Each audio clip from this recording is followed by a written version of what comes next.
ወደ ዕብራውያን የተጻፈ መልእክት። ጸሐፊው የዚህ መጽሐፍ ጸሐፊ ማንነቱ አልገለጠም። ሆኖም ግን በመጀመሪያዎቹ የመልእክቱ ተደራሲያን ዘንድ የታወቀ ነው። መጽሐፉ ለ1200 ዓመታት ያህል ከ400 እስከ 1600 ዓመተ ምህረት በተለምዶ የጳውሎስ መልእክት ወደ ዕብራውያን በመባል የሚታወቅ ቢሆንም በመጀመሪያዎቹ ምዕተ ዓመታት ግን ተቀባይነት አላገኘም ነበር። ከቤተ ክርስቲያን ዘመን ተሐድሶ ወዲህ ጳውሎስ የመልእክቱ ጸሐፊ እንዳልሆነ ይታሰባል። የዕብራውያን መልእክት የጳውሎስ መልእክቶች በሚያስተላልፉት ትምህርቶች መካከል አለመጣጣም አይታይም። ነገር ግን በልዩ ሁኔታ አጽንዖት በሚያደርጉባቸው ጉዳዮች በአጻጻፍ ስልታቸው መካከል ከፍተኛ ልዩነት አለ። ጳውሎስ በጻፋቸው መልእክቶች ውስጥ ስሙን ይገልጻል። የዕብራውያን መልእክት ጸሐፊ ጾታው ወንድ መሆኑን ከመግለጹ በስተቀር ማን እንደሆነ በየትም ስፍራ አላመለከተም። የምዕራፍ 11 ቁጥር 32 ማብራሪያ ይመልከቱ። በተጨማሪም ይህ ድነት በመጀመሪያ በጌታ ተነገረ፣ ከእርሱም የሰሙት ለእኛ አረጋገጡልን። ምዕራፍ 2 ቁጥር 3 የሚለው አረፍተ ነገር ኢየሱስ በምድር ሲያገለግል የመልእክቱ ጸሐፊ ከእርሱ ጋር እንዳልነበረ፣ እንደ ጳውሎስ ከሞት ከተነሳ ጌታ ልዩ መገለጥን በቀጥታ እንዳልተቀበለ ገላትያ ምዕራፍ 1 ከቁጥር 11 እስከ 12 ያመለክታል የሚሉ አሉ። የዕብራውያን መልእክት ጸሐፊ በተመለከተ የመጀመሪያ አስተያየት የተገኘው 20 ዲፑ ዲሲሺያ 200 ዓመተ ምህረት በተባለው የጠርጡሊያኖስ ጽሑፍ ውስጥ ነበር። እርሱም በዚህ መጽሐፍ ውስጥ በበርናባስ ስም ከተጻፈው የዕብራውያን መልእክት በማለት ጠቅሶ ጽፏል። የዕብራውያን መልእክት በሐዋርያት ቤተ ክርስቲያን ውስጥ ስልጣን ያለው የብሉይ ኪዳን ሊቅ እንዲሁም ዕብራዊ ክርስቲያን መሆኑን መልእክቱ ያስረዳል። በርናባስም የተጠቀሱትን እነዚህ ሁኔታዎች የሚያሟላ ነበር። እርሱም አይሁዳዊ ካህናት ወገን የሆነ ሌዋዊ የሐዋርያት ሥራ ምዕራፍ 4 ቁጥር 36 ነው። ጳውሎስ ከተለወጠ በኋላ የእርሱ የቅርብ ጓደኛ ነበር። የአንጾኪያ ቤተ ክርስቲያን በመንፈስ ቅዱስ መሪነት በርናባስና ጳውሎስን ለወንጌል ሥራ ለይታ በመጀመሪያ የወንጌል ጉዞ ላከቻቸው። ሐዋርያት ሥራ ምዕራፍ 13 ከቁጥር 1 እስከ 4 የዕብራውያን መልእክት ጸሐፊ አይቀርም ተብሎ ትልቅ ግምት የሚሰጠው ሌላው ሰው ደግሞ አጵሎስ ነው። አጵሎስ የዚህ መልእክት ጸሐፊ እንደሆነ በመጀመሪያ የተነገረው በማርቲን ሉተር ሲሆን ብዙ ምሁራንም ይደግፉታል። አጵሎስ የእስክንድሪያ ተወላጅ ሲሆን በእውቀቱና በንግግር ችሎታው የታወቀ አይሁዳዊ ክርስቲያን ነበር። የተማረና ቅዱሳት መጻሕፍትንም ጠንቅቆ የሚያውቅ እንደነበረ ሉቃስ ጽፏል። የሐዋርያት ሥራ ምዕራፍ 18 ቁጥር 24 በቆሮንቶስ የወንጌል ሥራ ሲጀመር አጵሎስ የጳውሎስ የሥራ ባልደረባ እንደነበረም እናውቃለን።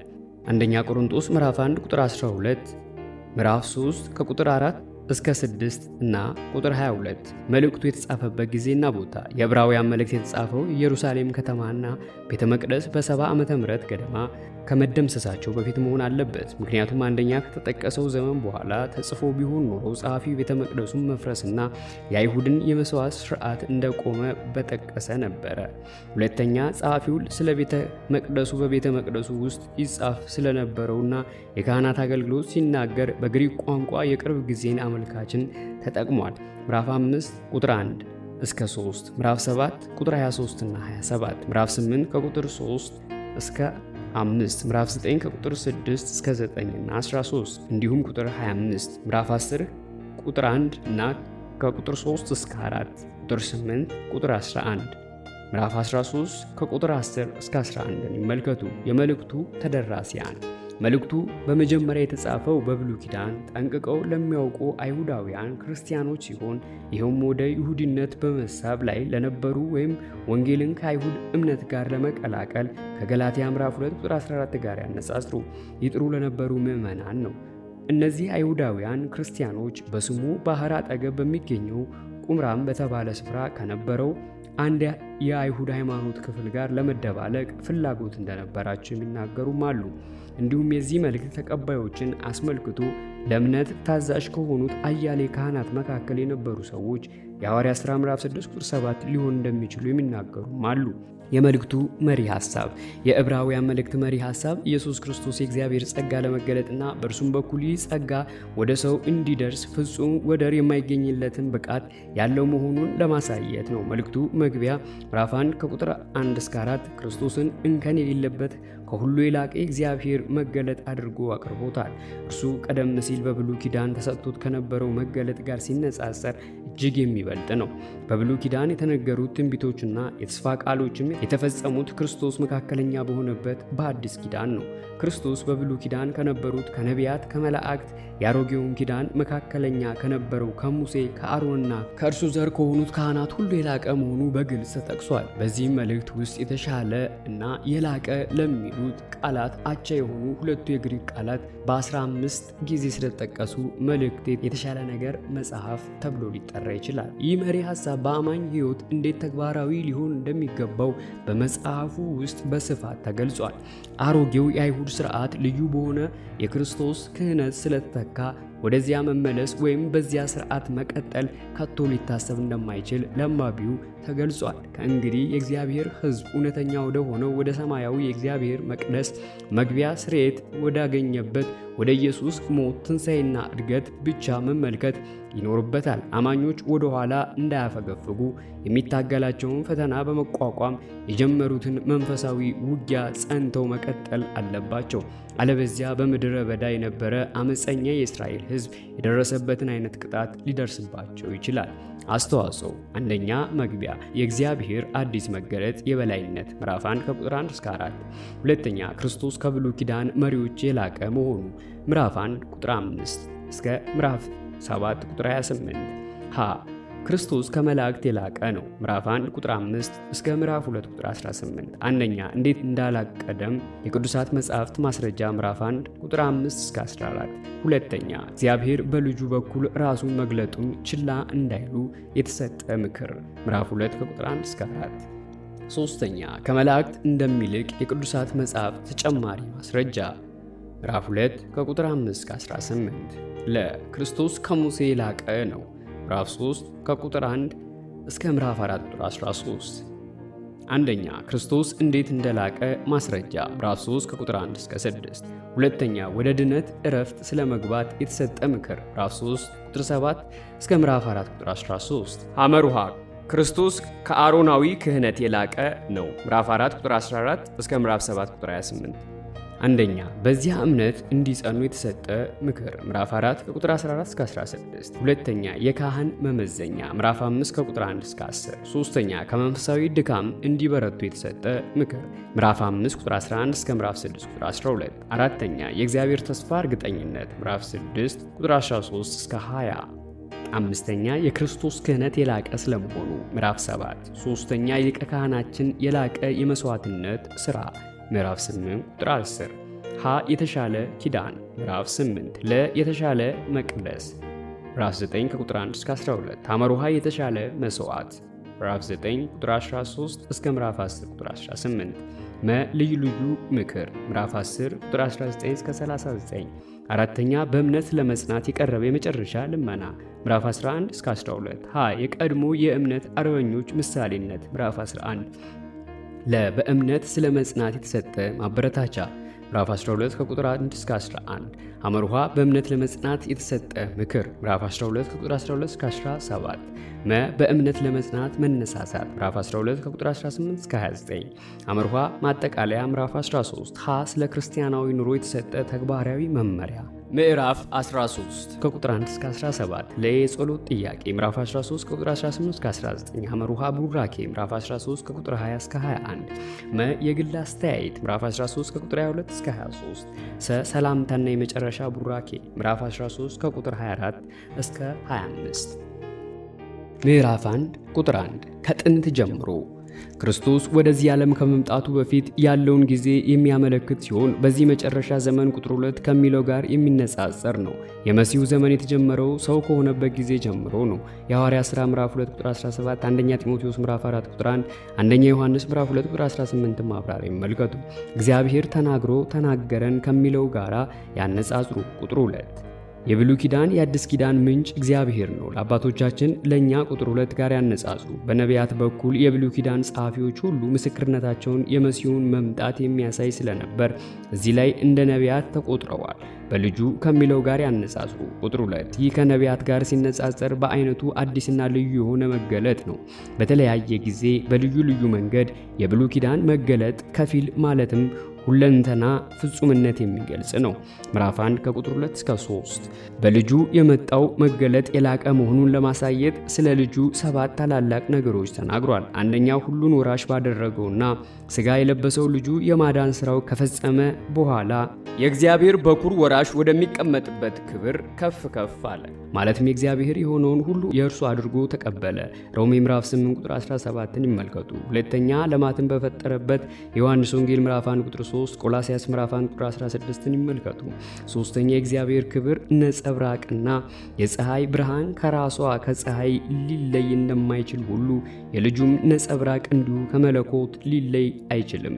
ምክንያቱም እርሱ ራሱ አምላክና ከሥላሴ አካላት አንዱ ነው። ዮሐንስ ምዕራፍ 1 ቁጥር 14 እና 18። አራተኛ የባህሪው ትክክለኛ ምሳሌ ኢየሱስ የእግዚአብሔር አምሳል ወይም ነጸብራቅ ብቻ አይደለም፣ ልጁ ራሱ አምላክ ስለሆነ የእግዚአብሔር ሕላዊ ትክክለኛ መልክ ነው። ከዮሐንስ ምዕራፍ 14 ቁጥር 9 ከቆላስይስ ምዕራፍ 1 ቁጥር 15 ጋር ያነጻጽሩ። አምስተኛ ሁሉን ደግፎ ይዟል። ክርስቶስ ዓለምን በትከሻው እንደተሸከመ እንደ ግሪኩ አምላክ እንደ አትላስ አይደለም። ልጁ በእርሱ አማካይነት የተፈጠረውን ሁሉ ቆላስይስ ምዕራፍ 1 ቁጥር 17 በሥርዓት እንዲመራ አገጣጥሞ ይዞታል። ስድስተኛ የኃጢአት መንጻት ካስገኘ በኋላ መንጻት ያስገኘው በመስቀል ላይ በመፍጸሙ ቤዝነት ነው። 7 በሰማያት በግርማው ቀኝ ተቀመጠ። በእግዚአብሔር ቀኝ መቀመጡ የቤዝነት ሥራው የተፈጸመ መሆኑንና ክርስቶስ አሁን ከእግዚአብሔር ጋር በሁሉ ላይ ጌታ ሆኖ እንደሚገዛ ያመለክታል። ቁጥር 13 ምዕራፍ 8 ቁጥር 1 ምዕራፍ 10 ቁጥር 12 በምዕራፍ 12 ቁጥር 2 በኤፌሶ ምዕራፍ 1 ቁጥር 20 ቆላስይስ ምዕራፍ 3 ቁጥር 1 አንደኛ ጴጥሮስ ምዕራፍ 3 ቁጥር 22ን ይመልከቱ። እንዲሁም የማርቆስ ወንጌል ምዕራፍ 16 ቁጥር 19ን ማብራሪያ ይመልከቱ። ምዕራፍ 1 ቁጥር 4 ከመላእክት እጅግ የላቀ ለብዙ አይሁዳውያን መላእክት ከፍ ያሉ ፍጡራን ናቸው። አይሁደ መላእክት ከፍ ያለ ቦታ የሚሰጡት የእግዚአብሔር ታላቅነት መገለጥ አደረገው። የሚቆጥሩት ሕግ በሲና ተራራ ላይ ሲሰጥ የምዕራፍ 2 ቁጥር 2 ማብራሪያ ይመልከቱ። መላእክትም በነገሩ ስለነበሩበት ነው። የሙት ባህር ጥቅሎች እንደሚያመለክቱት የመላእክት አለቃ የሆነው ሚካኤል በመሲሁ መንግሥት ትልቅ ስፍራ ይኖረዋል። የዕብራውያን መልእክት ተደራሲዎች ከክርስቶስ ከመሲሁ ይልቅ ለመላእክት ከፍ ያለ ስፍራ ይስጡ ወይም ማይስጡ የሚታወቅ ነገር የለም። ስሙ በአይሁድ ማህበረሰብ ዘንድ ስም የአንድ ሰው ባህሪ ተግባር የሚወክል ነው። የዘፍጥረት ምዕራፍ 17 ቁጥር 5 ማብራሪያ ይመልከቱ። ከዚህ ቀጥሎ ያለው ክፍል እንደሚያመለክተው ይህ ስም ልጅ የሚለው ነው። እንዲያውም መልአክ ይህንን ስለ ራሱ ሊጠቀም አይችልም።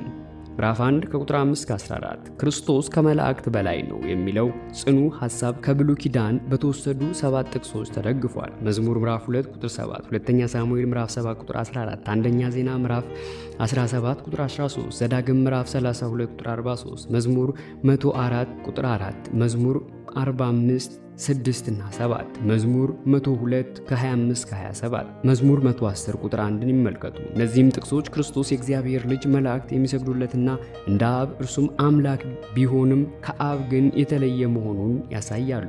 ምዕራፍ 1 ቁጥር 5 አንተ ልጄ ነህ እኔ ዛሬ ወለድሁህ። ይህ ጥቅስ መዝሙር ምዕራፍ 2 ቁጥር 7 ክርስቶስ ከሙታን በተነሳ ጊዜ መፈጸሙን ለማሳየት በሐዋርያት ሥራ ምዕራፍ 13 ቁጥር 33 ላይ ተጠቅሷል። ከሮሜ ምዕራፍ 1 ቁጥር 4 ጋር ያነጻጽሩ። እኔ አባት ሆነዋለሁ እርሱም ልጅ ይሆነኛል። አይሁድ ሁለተኛ ሳሙኤል ምዕራፍ 7 ቁጥር 14። ይህ ጥቅስ የተወሰደው ከዚህ ክፍል ነው። እናም መዝሙር 2 የሚመጣውን መሲህ የሚያመለክቱ ናቸው ብለው ያምናሉ። ሉቃስ ምዕራፍ 1 ከቁጥር 32 እስከ 33ን ይመልከቱ። ይህ ከዳዊት ቤት የሚወጣው ንጉሥ መልአክ ወይም የመልአክ አለቃ አይደለም፣ ነገር ግን እርሱ የእግዚአብሔር ልጅ ነው። ምዕራፍ 1 ቁጥር 6 በኩሩን። የቆላስይስ ምዕራፍ 1 ቁጥር 15 ማብራሪያ ይመልከቱ። የእግዚአብሔር መላእክት ሁሉ ይሰግዱለት። ይህ ጥቅስ የተወሰደው ከመዝሙር 97 ሳይሆን አይቀርም። በብሉይ ኪዳን ጌታ እግዚአብሔር የሚያመለክተው ይህ አረፍተ ነገር እዚህ ላይ ክርስቶስን አመልክቷል። ይህም ክርስቶስ ፍጹም አምላክ እንደሆነ በግልጽ ያሳያል። ከክርስቶስ ጋር የተነጻጸሩት እነዚህ መልእክቶች ለእርሱ በመስገድ ልዕልናውን እንዲያውጅ ታዘዋል። ምዕራፍ 1 ቁጥር 7 መላእክቱን፣ ነፍሳትን፣ አገልጋዮቹን የእሳት ነበልባል ያደርጋል። መዝሙር 104 ቁጥር 14 ኃይለኛው ንፋስና መብረቅ የእግዚአብሔር ፍቃድ የሚፈጸሙ መልእክቶች እንዲሆኑ ይናገራል። የዕብራውያን መልእክት ጸሐፊ ጥቅሶቹን የወሰደው ተደራሲዎቹ በሚገባ ከሚያውቁት ከሰባ ሊቃውንት ትርጉም ከዕብራይስጡ ወደ ግሪክ ቋንቋ የተመለሰው ሲሆን በብሉይ ኪዳን በአዲስ ኪዳን መካከል ባሉት ዘመናት ስለ መላእክት የሚሰጠው አስተምህሮ እያደገ እንደመጣ ያመለክታል። ምዕራፍ 1 ቁጥር 8 ስለ ልጁ ግን እንዲህ ይላል፣ አምላክ ሆይ ዙፋንህ ከዘላለም እስከ ዘላለም ጸንቶ ይኖራል። የመልእክቱ ጸሐፊ መሲሁ ከዳዊት ወገን የሆነው ንጉሥ አምላክ እንደሆነ የሚያሳዩ ክፍሎች እየመረጠ ጠቅሷል። ይህም ልጁ ከመላእክት በላይ መሆኑን ይበልጥ የሚገልጽ ነው። ምዕራፍ 1 ቁጥር 10 ጌታ ሆይ አንተ በመጀመሪያ የምድርን መሠረት አኑርህ። በቁጥር 6 እንደተመለከተው ሁሉ እዚህ ላይም ያህዌውን የሚያመለክተው ጌታ ሆይ የሚለው ሐረግ ለልጁ መጠሪያ ሆኗል። ምዕራፍ 1 ቁጥር 13 በቀኜ ተቀመጥ። የቁጥር 2 እስከ 3 ማብራሪያ ይመልከቱ። በዕብራውያን መልእክት ውስጥ መዝሙር 110 ከኢየሱስ ጋር ተያይዞ ብዙ ጊዜ ተጠቅሷል። ቁጥር 3 13፣ ምዕራፍ 5 ቁጥር 6 ቁጥር 10 እና ምዕራፍ 6 ቁጥር 20፣ ምዕራፍ 7 ቁጥር 3 11 17 21፣ ምዕራፍ 8 ቁጥር 1፣ ምዕራፍ 10 ከቁጥር 12 እስከ 13፣ ምዕራፍ 12 ቁጥር 2፣ ምዕራፍ 1 ቁጥር 14። አገልጋይ መናፍስት ክርስቶስ ነግሷል፣ መላእክት ግን ለማገልገል የሚላኩ ናቸው። ምዕራፍ 2 ከቁጥር 1 እስከ 4 በመልእክቱ ውስጥ ቁልፍ ቦታ ከያዙት 5 የማስጠንቀቂያ ክፍሎች መካከል የመጀመሪያው ነው። ምዕራፍ 3 ቁጥር 7 እስከ ምዕራፍ 4 ቁጥር 13፣ ምዕራፍ 5 ቁጥር 11 እስከ ምዕራፍ 6 ቁጥር 12፣ ምዕራፍ 10 ቁጥር 19 እስከ 39፣ ምዕራፍ 12 ቁጥር 14 እስከ 29 ይመልከቱ። ምዕራፍ 2 ቁጥር 1 ከሰማነው ነገር ክርስቶስ አምላክና ሰው መሆኑን እንዲሁም በመስቀል ላይ የፈጸመውን ቤዝነት ጨምሮ የወንጌልን መልአክ የሚያሳይ ነው። እንዳንወድቅ በልጁ አማካይነት ከተሰጠው ታላቅ መገለጥ እንዳንጎድል ነው። ምዕራፍ 2 ቁጥር 2 በመላእክት በኩል የተነገረው ቃል በሲና ተራራ ላይ ለሙሴ የተሰጠው ሕግ ነው። ሕጉ በተሰጠበት ጊዜ መላእክት ንቁ ተሳትፎ አድርገው እንደነበር በዘዳግም ምዕራፍ 33 ቁጥር 2 ላይ ተጠቅሷል። እልፍ አእላፍ መዝሙር 68 ቁጥር 17፣ የሐዋርያት ሥራ ምዕራፍ 7 ቁጥር 38 እና 53፣ ገላትያ ምዕራፍ 3 ቁጥር 19፣ ምዕራፍ 2 ቁጥር 3 እንዲህ ያለውን ታላቅ ድነት እዚህ ላይ የመከራከሪያው ነጥብ ከትንሹ ወደ ትልቁ የሚያመራ ሲሆን ወንጌል ከሕግ በላይ ነው የሚለው ትልቅ ስፍራ ተሰጥቶታል። በመሆኑም ሕጉን አለመታዘዝ ቅጣት የሚያመጣ ከሆነ ወንጌልን አለመታዘዝ ደግሞ የበለጠ ቅጣት ያመጣል። የሰሙትም ለእኛ አረጋገጡልን። የዓይን ምስክር የነበሩት ሐዋርያት ሁለተኛ ጴጥሮስ ምዕራፍ 1 ቁጥር 16፣ አንደኛ ዮሐንስ ምዕራፍ 1 ቁጥር 1 ይመልከቱ። በመጀመሪያ በክርስቶስ የተሰበከውን መላእክት አረጋግጠዋል። ምዕራፍ 2 ቁጥር 4 በምልክት በድንቅና በልዩ ልዩ ተአምራት እግዚአብሔር የወንጌልን መልእክት ያጸና የነበረው ልዕል ተፈጥሯዊ ነገሮችን በመፈጸም ለምሳሌ በሽተኞችን በመፈወስ ነው። የሐዋርያት ሥራ ምዕራፍ 3 ከቁጥር 7 እስከ 9 እና ከ11 እስከ 12 እንዲሁም ቁጥር 16 ይመልከቱ። የመንፈስ ቅዱስ ስጦታዎች በልሳን መናገር የመሳሰሉትን ነው። የሐዋርያት ሥራ ምዕራፍ 2 ከቁጥር 4 እስከ 12 ይመልከቱ። እንደ ፍቃዱ በታደሉት አንደኛ ቆሮንቶስ ምዕራፍ 12 ከቁጥር 4 እስከ 11 ይመልከቱ። ምዕራፍ 2 ከቁጥር 5 እስከ 18 የመዝሙር ምዕራፍ 8 ቁጥር 4 እስከ 6 ማብራሪያ ሲሆን ክርስቶስ ከመላእክት በላይ መሆኑን ለማሳየት ጸሐፊው የመጀመሪያውን ገለጻ የሚቀጥል ነው።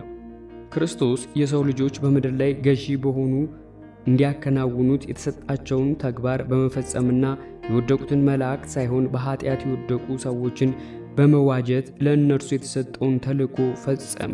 ይህንንም ሁሉ ለማድረግ ክርስቶስ ሰው መሆን ነበረበት። ቁጥር 11 እና 14 ይመልከቱ። ምዕራፍ 2 ቁጥር 5 መጪውን ዓለም ለመላእክት አላስገዛም። አንዳንድ ሰዎች የዚህ መልእክት ተደራሲዎች የሚመጣው ዓለም በመላእክት እገዛ ስር ይውላል የሚለው አመለካከት ሳይማርካቸው አልቀረም ይላሉ።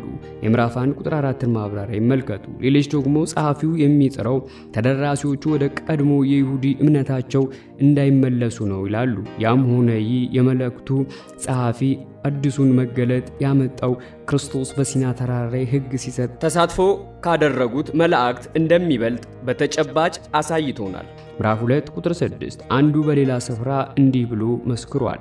እንደ መዝሙር ምዕራፍ 8 ከቁጥር 4 እስከ 6 ያለ በሚገባ የሚታወቅ ጥቅስ ቦታው የት እንደሆነ ለይቶ ማመልከት አስፈላጊ አይደለም። ምዕራፍ 2 ከቁጥር 6 እስከ 8 መዝሙረኛው እጹብ ድንቅ በሆነ የፍጥረት ስርዓትና ፍጥረት ዓለም ውስጥ የሚታዩት ልዩ ልዩ የእግዚአብሔር እጅ ስራዎች በመገረም እንደ ኢምንት የሚቆጠረውን ሰው እግዚአብሔር በሌሎች ፍጥረታት ላይ ገዢ አድርጎ በመሾም ያጎናጸፈውን ታላቅ ክብር እያሰበ ይደነቃል። በዘፍጥረት ምዕራፍ 1 ቁጥር 26 ከ28 እና ማብራሪያውን ይመልከቱ። ምዕራፍ 2 ቁጥር 7 ከመላእክት የመዝሙር ምዕራፍ 8 ቁጥር 5 ማብራሪያ ይመልከቱ። ምዕራፍ 2 ቁጥር 8 ሁሉንም እግዚአብሔር በመጀመሪያ የነበረው ዓላማ ሰው በስነ ፍጥረት ላይ ገዢ እንዲሆንና ለእግዚአብሔር ብቻ እንዲገዛ ነው። በኃጢአት ምክንያት ግን የእግዚአብሔር ዓላማ ሙሉ በሙሉ ገና እውን አልሆነም። እንዲያውም ሰው ራሱ በባርነት ውስጥ ነው ያለው። ቁጥር 15 ምዕራፍ 2 ቁጥር 9 ኢየሱስ አሁን የክብር ዘውድ ተጭኖለት መዝሙር 8 እዚህ ላይ በተለይ ኢየሱስን ለማመልከት ገብቷል። ሰው በምድር ላይ ገዢ እንዲሆን ለተሰጠው አዲስ ኃላፊነት ቀዳሚ እንደመሆኑ መጠን ለአጭር ጊዜ ከመላእክት ቢያንስ፣ አሁን ግን በእግዚአብሔር ቀኝ የክብርና የምስጋና ዘውድ ተጭኖለታል። ፍጹም በሆነ ሕይወቱ በመስቀል ሞት የተዋጀ ሰው በሚመጣውም መንግሥት በመዝሙር 8 ላይ የተነገረው ቃል እንዲፈጸምለት አድርጓል። ያ ጊዜ ሰው በስነ ፍጥረት ላይ ይሰለጥናል። ምዕራፍ 2 ቁጥር 10 ብዙ ልጆችን ወደ ክብር በክርስቶስ የሚያምኑ ሁሉ አንድ ልጅ በሆነው በክርስቶስ አማካይነት የእግዚአብሔር ልጆች ሆነዋል። ከዮሐንስ ምዕራፍ 1 ቁጥር 12-13 ጋር ያነጻጽሩ። መስራች የግሪኩ ቃል በአዲስ ኪዳን ውስጥ የሚገኝ 4 ጊዜ ብቻ ነው። እዚህ ላይም ምዕራፍ 12 ቁጥር 2፣ የሐዋርያት ሥራ ምዕራፍ 3 ቁጥር 15፣ ምዕራፍ 5 ቁጥር 31 ራስ በመከራ ፍጹም ሊያደርገው ክርስቶስ በምግባሩ ሆነ በመንፈሱ ፍጹም ያልነበረበት ጊዜ የለም። ሆኖም መከራ በተቀበለ ጊዜ የለበሰው ሥጋ ትስብእቱ ፍጽምናን አገኘ። ራሱን ከኛ ጋር አንድ በማድረግ እኛ የሆነውን ሁሉ እርሱም ሆነ። ከዚህም የተነሳ ለኃጢአታችን የሚገባውን ዋጋ ሊከፍልልንና ሊራራልን የሚችል ሊቀ ካህናት ሆነልን። ምዕራፍ 2 ቁጥር 11 ሰዎች የሚቀድሰውና የሚቀደሱት ክርስቶስ ራሱን ከሰዎች ጋር አንድ ለማድረግ ሲል ሰው ሆነ። ስለ ሰው በመስቀል ላይ ራሱን መስዋዕት አድርጎ በማቅረቡም የሰዎችን ሕይወት አደሰ። ወንድሞች ብሎ ሊጠራቸው ከኢየሱስ ጋር ያለን ወንድማማችነት በመቤዠትና በተቤዠ መካከል ያለ ወንድማማችነት ሲሆን በዚህም ፍጹም አንድነት አግኝተናል። ምዕራፍ 2 ቁጥር 12 ስምህን ለወንድሞቼ እነግራቸዋለሁ ከመዝሙር ምዕራፍ 22 ቁጥር 22 ላይ የተወሰደ ጥቅስ ሲሆን ይህም ጻድቁ የእግዚአብሔር ባሪያ መከራ መቀበሉንና ድል አድራጊ መሆኑን የሚገልጽ መዝሙር ነው። የመዝሙር 22ን መግቢያ ይመልከቱ።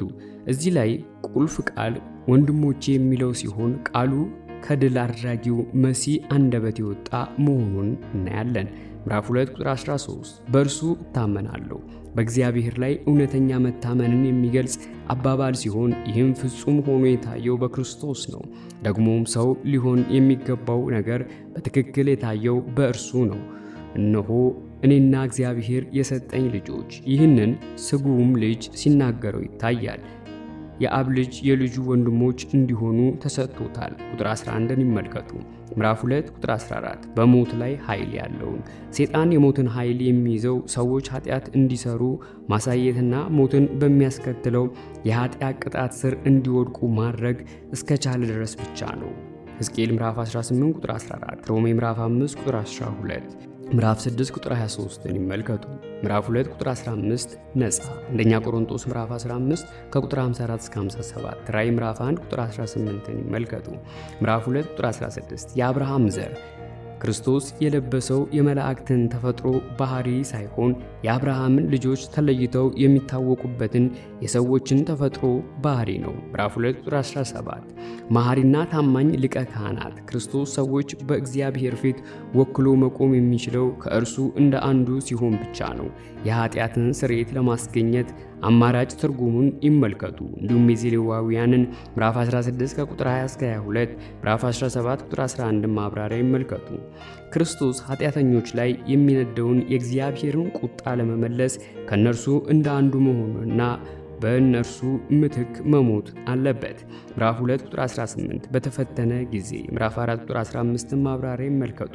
ምዕራፍ 3 ቁጥር 4 እስከ ምዕራፍ 4 ቁጥር 13 የመዝሙር 95 ከምዕራፍ 7 እስከ 11 ማብራሪያውን ክርስቶስ ከሙሴ በላይ መሆኑን በተጨማሪ የሚገልጽና አለመታዘዝና አለማመን የሚያስከትለውን ጥፋት የሚያስጠነቅቅ ክፍል ነው። ምዕራፍ 3 ቁጥር 1 ተካፋዮች የቁጥር 14ን ማብራሪያ ይመልከቱ። የሰማያዊ ጥሪ ከሰማይ የመጣና ወደ ሰማይ የሚመራ ግብዣ ነው። ሐዋርያና የተላከ ማለት ነው። የማርቆስ ወንጌል ምዕራፍ 6 ቁጥር 30 እና የአንደኛ ቆሮንቶስ ምዕራፍ 1 ቁጥር 1 ማብራሪያ ይመልከቱ። ኢየሱስ ወደዚህ ዓለም የመጣው ከአብ ተልኮ እንደሆነ ራሱ ተናግሯል። ለምሳሌ የማቴዎስ ወንጌል ምዕራፍ 10 ቁጥር 40፣ ምዕራፍ 15 ቁጥር 24፣ የማርቆስ ወንጌል ምዕራፍ 9 ቁጥር 36፣ የሉቃስ ወንጌል ምዕራፍ 9 ቁጥር 48፣ የዮሐንስ ወንጌል ምዕራፍ 4 ቁጥር 30፣ ምዕራፍ 5 ቁጥር 24፣ 30 እና ከ36 እስከ 38፣ ምዕራፍ 6 ቁጥር 38ን ይመልከቱ። እርሱም ለሌሎቹ ሐዋርያነትን የሚሰጥ ታላቅ ሐዋርያ ነው። ምዕራፍ 3 ቁጥር 2 እዚህ ላይ የሚነጻጸሩት ክርስቶስና ሙሴ ሲሆኑ ሁለቱም ሕዝቡን እንዲመሩ ከአብ የተላኩ ናቸው። አንደኛው ከፈርዖን ባርነት ነፃ አውጥቶ ወደ ተስፋይቱ ምድር የሚመራቸው ሲሆን ሌላው ደግሞ የሚያምኑበትን ከዲያብሎስ ባርነት ነፃ አውጥቶ ምዕራፍ 2 ቁጥር 14 እስከ 15 ተስፋ ወደ ሰጣቸው የሰንበት ዕረፍት የሚመራቸው ነው። ምዕራፍ 4 ከቁጥር 3 እስከ 9 የሰንበት ዕረፍት የተባለው መንግስት ሰማይ ሊሆን ይችላል። ብዙዎች ግን ቃሉ የሚያመለክተው በክርስቶስ ቤዝነት የተገኘውን የደህንነትን ዕረፍት ነው ይላሉ። የቀረቡት ምሳሌዎች የሚያተኩሩት ታማኝ መጋቢ ሆኖ በመገኘት ላይ ነው። ምዕራፍ 3 ቁጥር 3 ቤትን የሚሰራ ከቤቱ ይልቅ የሚበልጥ ክብር እንዳለው፣ ኢየሱስ የቤተሰቡ ሰሪ ሲሆን ሙሴ ግን ከቤተሰቡ እንደ አንዱ አባል የሚቆጠር ብቻ ነው። ምዕራፍ 3 ቁጥር 4 ሁሉን የሰራ እግዚአብሔር ነው። እዚህ ላይ ኢየሱስ ከአብ ጋር እኩል ሆኖ ቀርቧል። ይህም ክርስቶስ ከሙሴ የሚበልጥ መሆኑን በግልጽ ያሳያል። ምዕራፍ 3 ቁጥር 5 እስከ 6 በእግዚአብሔር ቤት ሁሉ ላይ እንደ አንድ ታማኝ አገልጋይ፣ በእግዚአብሔር ቤት ላይ እንደ ታማኝ ልጅ ክርስቶስ ከሙሴ እንደሚበልጥ በሁለት መንገድ ለማሳየት ተሞክሯል። አንደኛ ሙሴ አገልጋይ ሲሆን ክርስቶስ ግን ልጅ ነው። ሁለተኛ ሙሴ የእግዚአብሔር ቤት አባል ማለትም ከቤተሰቡ አንዱ ሲሆን ክርስቶስ ግን የእግዚአብሔር ቤት ገዢ ነው። ምዕራፍ 3 ቁጥር 6 እኛም ቤቱ ነን። ቤቱ የተሰራው ቤተሰብ ከሆነው ከእግዚአብሔር ሕዝብ ነው። ኤፌሶን ምዕራፍ 2 ቁጥር 19፣ አንደኛ ጴጥሮስ ምዕራፍ 2 ቁጥር 5ን ይመልከቱ። የምንተማመንበትንና የምንመካበትን ተስፋ አጥብቀን ብንይዝ እስከ መጨረሻው ጸንቶ አለመቆም የእግዚአብሔር ልጅ አለመሆንን ሲያሳይ፣ እስከ መጨረሻው ጸንቶ መቆም ደግሞ የእርሱ ልጅ መሆንን የሚያሳይ ልዩ ምልክት ነው። ምዕራፍ 3 ከቁጥር 7 እስከ 11 ይህ ከመዝሙር 95 ከምዕራፍ 7 እስከ 11 ላይ የተወሰደው ጥቅስ በሙሴ አመራር ስር ሆነው በምድረ በዳ ይጓዙ የነበሩትን የእስራኤላውያንን አሳፋሪ ታሪክ ባጭሩ የሚያቀርብ ነው።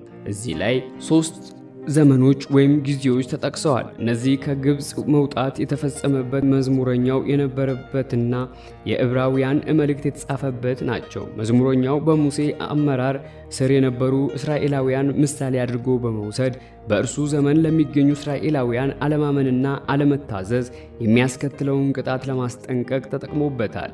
ልክ እንዲሁ የዕብራውያን መልእክት ጸሐፊ የመዝሙረኛው ማስጠንቀቂያ ለተደራሲያኑና በዚህም ዘመን የሚገኙ የእግዚአብሔር ሰዎችን የሚያመለክት መሆኑን ይገልጻል።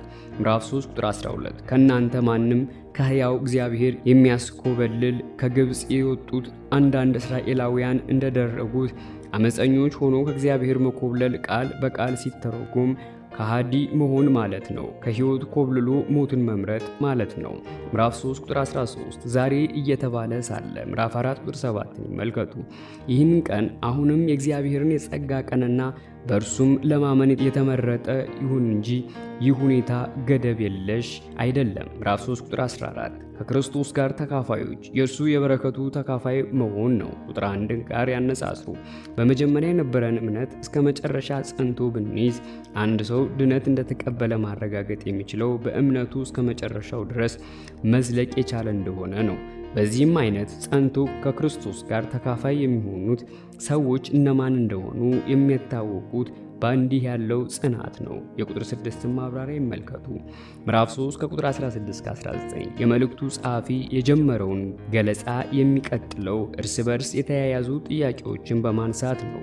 እዚህ ላይ እንዲታይ የተፈለገው እውነት ወደ ከነዓን ለመግባት ያልቻሉት እስራኤላውያን እግዚአብሔር ስለ ተስፋይቱ ምድር የገባውን ቃል በጆሮአቸው የሰሙና እግዚአብሔርን የሰጠውን ተስፋ ቁጥር 19 ያላመኑ መሆናቸው ነው። ይህም ድርጊት እንደ አመፅ ቁጥር 6፣ ኃጢአት ቁጥር 17፣ አለመታዘዝ ቁጥር 18 ተቆጥሮባቸዋል። በዚህም ምክንያት እግዚአብሔር ከቁጣው የተነሳ በወቅቱ በነበሩት በእስራኤላውያን ትውልድ ፊት የከነዓንን በሮች ዘጋ። ዘኍልቍ ምዕራፍ 14 ከቁጥር 21 እስከ 35። በመጀመሪያ ምዕተ ዓመት የነበሩ የዕብራውያን መልእክት ተደራሲዎችም ተመሳሳይ የሆነ መንፈሳዊ ችግር ገጥሟቸው ነበር። ምዕራፍ 4 ቁጥር 1 እንግዲህ ወደ ዕረፍቱ ለመግባት የተሰጠው ተስፋ አሁንም የተጠበቀ ስለሆነ ድነትን አሁንም ማግኘት ይቻላል። ወደ ዕረፍቱ የሚለው ሐረግ የሚያመለክተው እስራኤላውያን ከነዓን ሲገቡ የሚያገኙትን ዕረፍት አይደለም። ይህ በኢያሱ መሪነት ያገኙት ዕረፍት ጊዜያዊና ምድራዊ ቁጥር 8ን ይመልከቱ። እንዲሁም የኢያሱ ምዕራፍ 1 ቁጥር 13 ማብራሪያ ይመልከቱ ሲሆን የሚያመለክተውም ወደፊት የሚመጣውን ዘላለማዊ ሰማያዊ ዕረፍት ነው።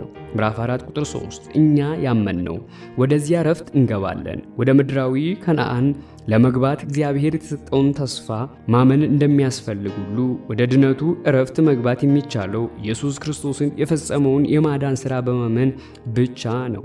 ዓለም ከተፈጠረ ጀምሮ የእርሱ ሥራ ተከናውኗል። እግዚአብሔር የመፍጠር ሥራውን ፈጽሞ በሰባተኛው ቀን አረፈ። ቁጥር 4 ዘፍጥረት ምዕራፍ 2 ቁጥር 2 ይመልከቱ። በመሆኑም ዕረፍቱ ቀድሞውኑ የተረጋገጠ ነው። እግዚአብሔር እንድንገባበት የጠራን ዕረፍት ቁጥር ከ10 እስከ 11 የእኛ ዕረፍት ሳይሆን የእርሱ ዕረፍት ነው። እርሱም ይህንን ዕረፍት እንድንካፈል ጋበዘን። ምዕራፍ 4 ከቁጥር 6 እስከ 8 እስራኤላውያን በኢያሱ መሪነት ወደ ከነዓን ምድር ቢገቡም የገቡት ግን ከፊልና ጊዜያዊ ወደ ሆነው የእግዚአብሔር ዕረፍት ነው። በመዝሙር 95 ከምዕራፍ 7 እስከ 8 ላይ እንደተመለከተው ግብዣው የሚቀጥል በመሆኑ ወደዚያ ዕረፍት መግባቱ የመጨረሻ አይደለም። ምዕራፍ 4 ቁጥር 7 ዛሬም ብሎ የምዕራፍ 3 ቁጥር 13 ማብራሪያ ይመልከቱ። ምዕራፍ 4 ቁጥር 9 ስለዚህ የሰንበት ዕረፍት ገና ቀርቶለታል። ወደ እግዚአብሔር ዕረፍት መግባት የሚቻለው በልጁ በማመን ብቻ ነው። ምዕራፍ 4 ቁጥር 10 ከሥራው ያርፋል። እግዚአብሔር የሥነ ፍጥረት ሥራውን ጨርሶ እንዳረፈ አማኞችም ድነትን በገዛ ሥራቸው ለማግኘት የሚያደርጉት ጥረት አቁመው ክርስቶስ በመስቀል ላይ ሰርቶ በፈጸመው ሥራ ያርፋሉ። አንዳንድ ሊቃውንት እንደሚናገሩት እዚህ ላይ ጸሐፊው የሚናገረው አማኞች ስለሚያገኙት የመጨረሻው ዕረፍት ነው። ራዕይ ምዕራፍ 14 ቁጥር 13 ይመልከቱ። ምዕራፍ 4 ቁጥር 11 እንትጋ ድነትን በሥራ እንድናገኝ የቀረበ ጥሪ ሳይሆን ወደ ድነት ዕረፍት እንደ በእምነት እንድንገባ እንጂ እስራኤላውያን በምድረ በዳ የፈጸሙትን አሳዛኝ ውሳኔ እንዳንከተል የተሰጠ ምክር ነው። ምዕራፍ 4 ከቁጥር 12 እስከ 13 በቁጥር 11 ላይ የተሰጠው ምክር በሚገባ ማጤን ያስፈለገበት ምክንያት የሚገልጽ ነው። ምዕራፍ 4 ቁጥር 12 የእግዚአብሔር ቃል የእግዚአብሔር እውነት የተገለጠው በኢየሱስ ነው። እርሱም ሥጋ የለበሰው ቃል ነው። ዮሐንስ ምዕራፍ 1 ቁጥር 1 እና 14ን ይመልከቱ። እዚህ ላይ የተነገረው ቃል የተገለጠው በቃል ማለት አንደበት ነው። ይህም ብርቱ ኃይል ያለው የእግዚአብሔር ቃል ሕያው በመሆኑ የእግዚአብሔርን ፍቃድ ሊፈጽም እንደሚችል በብሉይና በአዲስ ኪዳን ተገልጧል። መዝሙር 107 ቁጥር 20፣ መዝሙር 147 ቁጥር 18፣ ኢሳይያስ ምዕራፍ 40 ቁጥር 8 እና ምዕራፍ 55 ቁጥር 11፣ ገላትያ ምዕራፍ 3 ቁጥር 8፣ ኤፌሶን ምዕራፍ 5 ቁጥር 26፣ ያዕቆብ ምዕራፍ 1 ቁጥር 18፣ አንደኛ ጴጥሮስ ምዕራፍ 1 ቁጥር 23ን ይመልከቱ። የዕብራውያን መልእክት ጸሐፊ ሲናገር ይህ ቃል ሁሉን በሚያይ ዓይን ስውር በሆነው ውስጣዊ አካላችን ዘልቆ በመግባት መመርመር የሚችል ሕያው ኃይል ነው። ነፍስና መንፈስ፣ ጅማትና ቀልጥምን፣ የሰውን ሁለንተናና ጥልቅ የሆነውን ውስጣዊ ማንነቱን የሚገልጽ ነው። ምዕራፍ 4 ቁጥር 13 ከእግዚአብሔር ዓይን የተሰወረ ምንም ፍጥረት የለም። የመልእክቱ ጸሐፊ ቃሉ የሚሰራው ሥራና እግዚአብሔር የሚሰራው ሥራ አንድና ተመሳሳይ እንደሆኑ አድርጎ አቅርቧቸዋል። በእርግጥም ደግሞ አንድና ተመሳሳይ ናቸው። ምዕራፍ 4 ከቁጥር 14 እስከ ምዕራፍ 7 ቁጥር 28 የመዝሙር 110 ቁጥር 4 ማብራሪያ ሲሆን ክርስቶስ የሚሻል ክህነት ስላለው ከአሮንም በላይ መሆኑን በአጽንኦት የሚገልጽ ክፍል ነው። ምዕራፍ 4 ቁጥር 14 ታላቅ ሊቀ ካህናት፣ ምዕራፍ 2 ቁጥር 17፣ ምዕራፍ 3 ቁጥር 1ን ይመልከቱ። የመልእክቱ ጸሐፊ የክርስቶስ ክህነት ከአሮን ክህነት የሚበልጥ መሆኑን ለመግለጽ ረጅም ማብራሪያውን እዚህ ላይ ይጀምራል።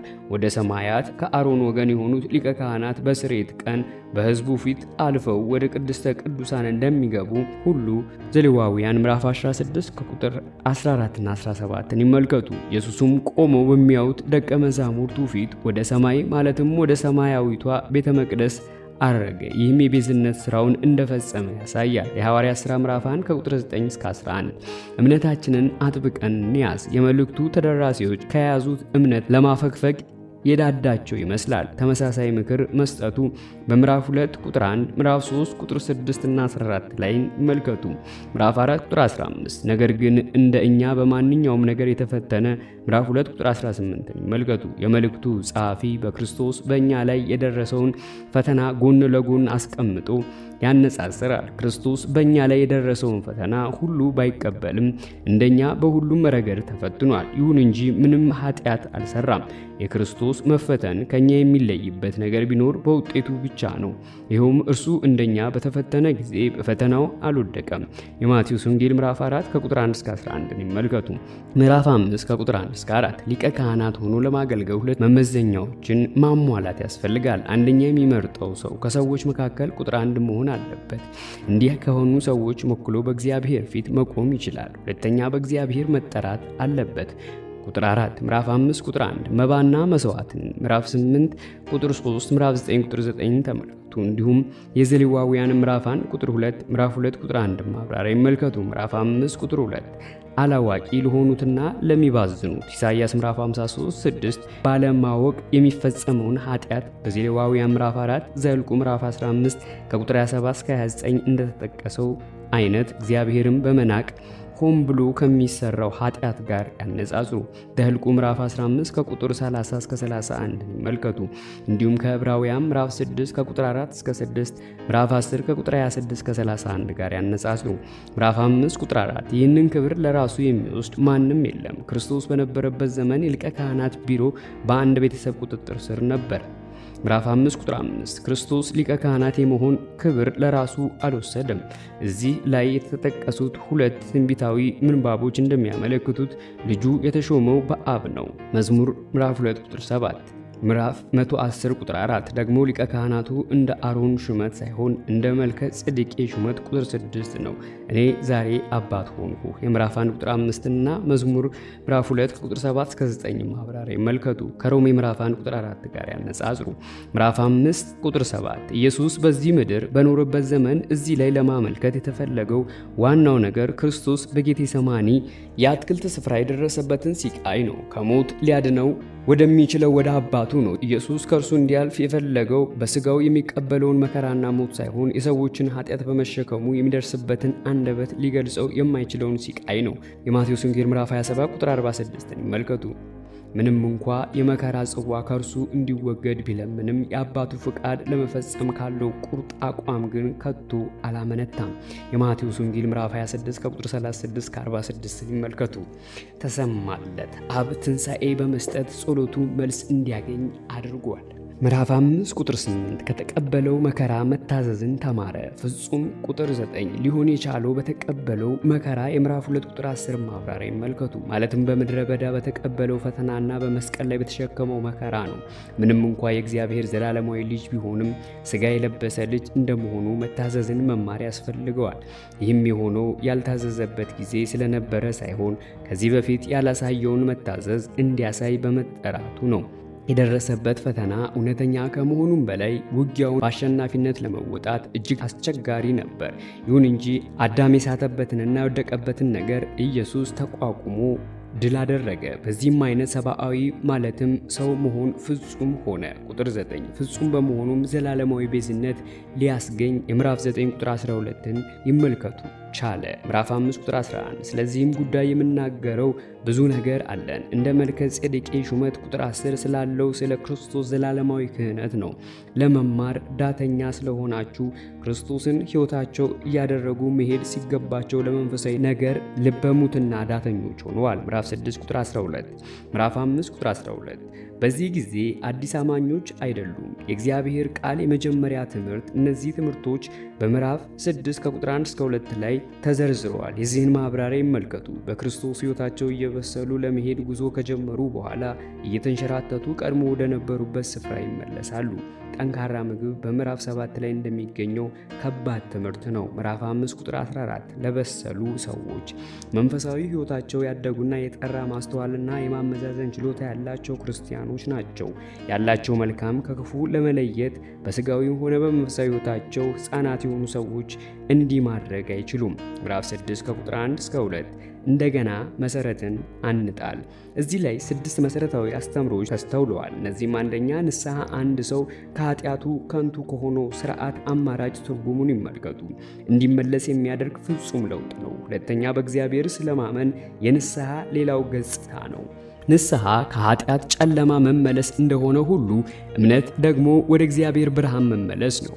ሶስተኛ ስለ ጥምቀቶች የመልእክቱ ተደራሲዎች የሚያውቋቸው ልዩ ልዩ ጥምቀቶች ሳይሆኑ አይቀሩም። እነርሱም ከአሕዛብ የአይሁድ እምነት ሲቀበሉ የሚጠቀሙትን ጥምቀት መጠመቁ፣ ዮሐንስ ያጠመቀው ጥምቀትና ኢየሱስ ያዘዘው ጥምቀት ናቸው። ማቴዎስ ምዕራፍ 28 ቁጥር 19። አራተኛ እጆቹን ስለመጫን አንዳንድ ጊዜ ከጥምቀት በኋላ የሚፈጸም ስርዓት ነው። የሐዋርያት ሥራ ምዕራፍ 8 ከቁጥር 16 እስከ 17፣ ምዕራፍ 19 ከቁጥር 5 እስከ 6። አለበዚያ እጅ የሚጫነው ሰዎችን ለተለያየ አገልግሎት ለመሾም ወይም ለመላክ የሐዋርያት ሥራ ምዕራፍ 6 ቁጥር 6፣ ምዕራፍ 13 ቁጥር 3፣ አንደኛ ጢሞቴዎስ ምዕራፍ 5 ቁጥር 22፣ ሁለተኛ ጢሞቴዎስ ምዕራፍ 1 ቁጥር 6ን ይመልከቱ። ወይም ህመሙ ማንን ለመፈወስና የማርቆስ ወንጌል ምዕራፍ 6 ቁጥር 5፣ ምዕራፍ 16 ቁጥር 18፣ የሉቃስ ወንጌል ምዕራፍ 4 ቁጥር 40፣ የሐዋርያት ሥራ ምዕራፍ 28 ቁጥር 8ን ይመልከቱ። ቡራኬ ለመስጠት የማቴዎስ ወንጌል ምዕራፍ 19 ከቁጥር 13 እስከ 15ን ይመልከቱ። አምስተኛ ስለ ሙታን ትንሣኤና በመጨረሻው ቀን ሰዎች ሁሉ የሚያገኙትን ትንሣኤ ነው።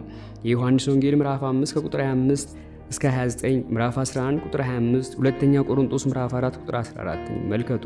ስድስተኛ ስለ ዘላለም ፍርድ የእግዚአብሔርን የማዳን ጸጋ በመናቅ በክፉ መንገዳቸው የቀጠሉትን ነው። ምዕራፍ 6 ቁጥር 1 ስለ ክርስቶስ የሰጠውን የመጀመሪያውን ትምህርት የምዕራፍ 5 ቁጥር 12 ማብራሪያ ይመልከቱ። ምዕራፍ 6 ቁጥር 3 በእግዚአብሔር ላይ መታመንን የሚገልጽ የተለመደ አባባል ነው። አንደኛ ቆሮንቶስ ምዕራፍ 16 ቁጥር 17 ጋር ያነጻጽሩ።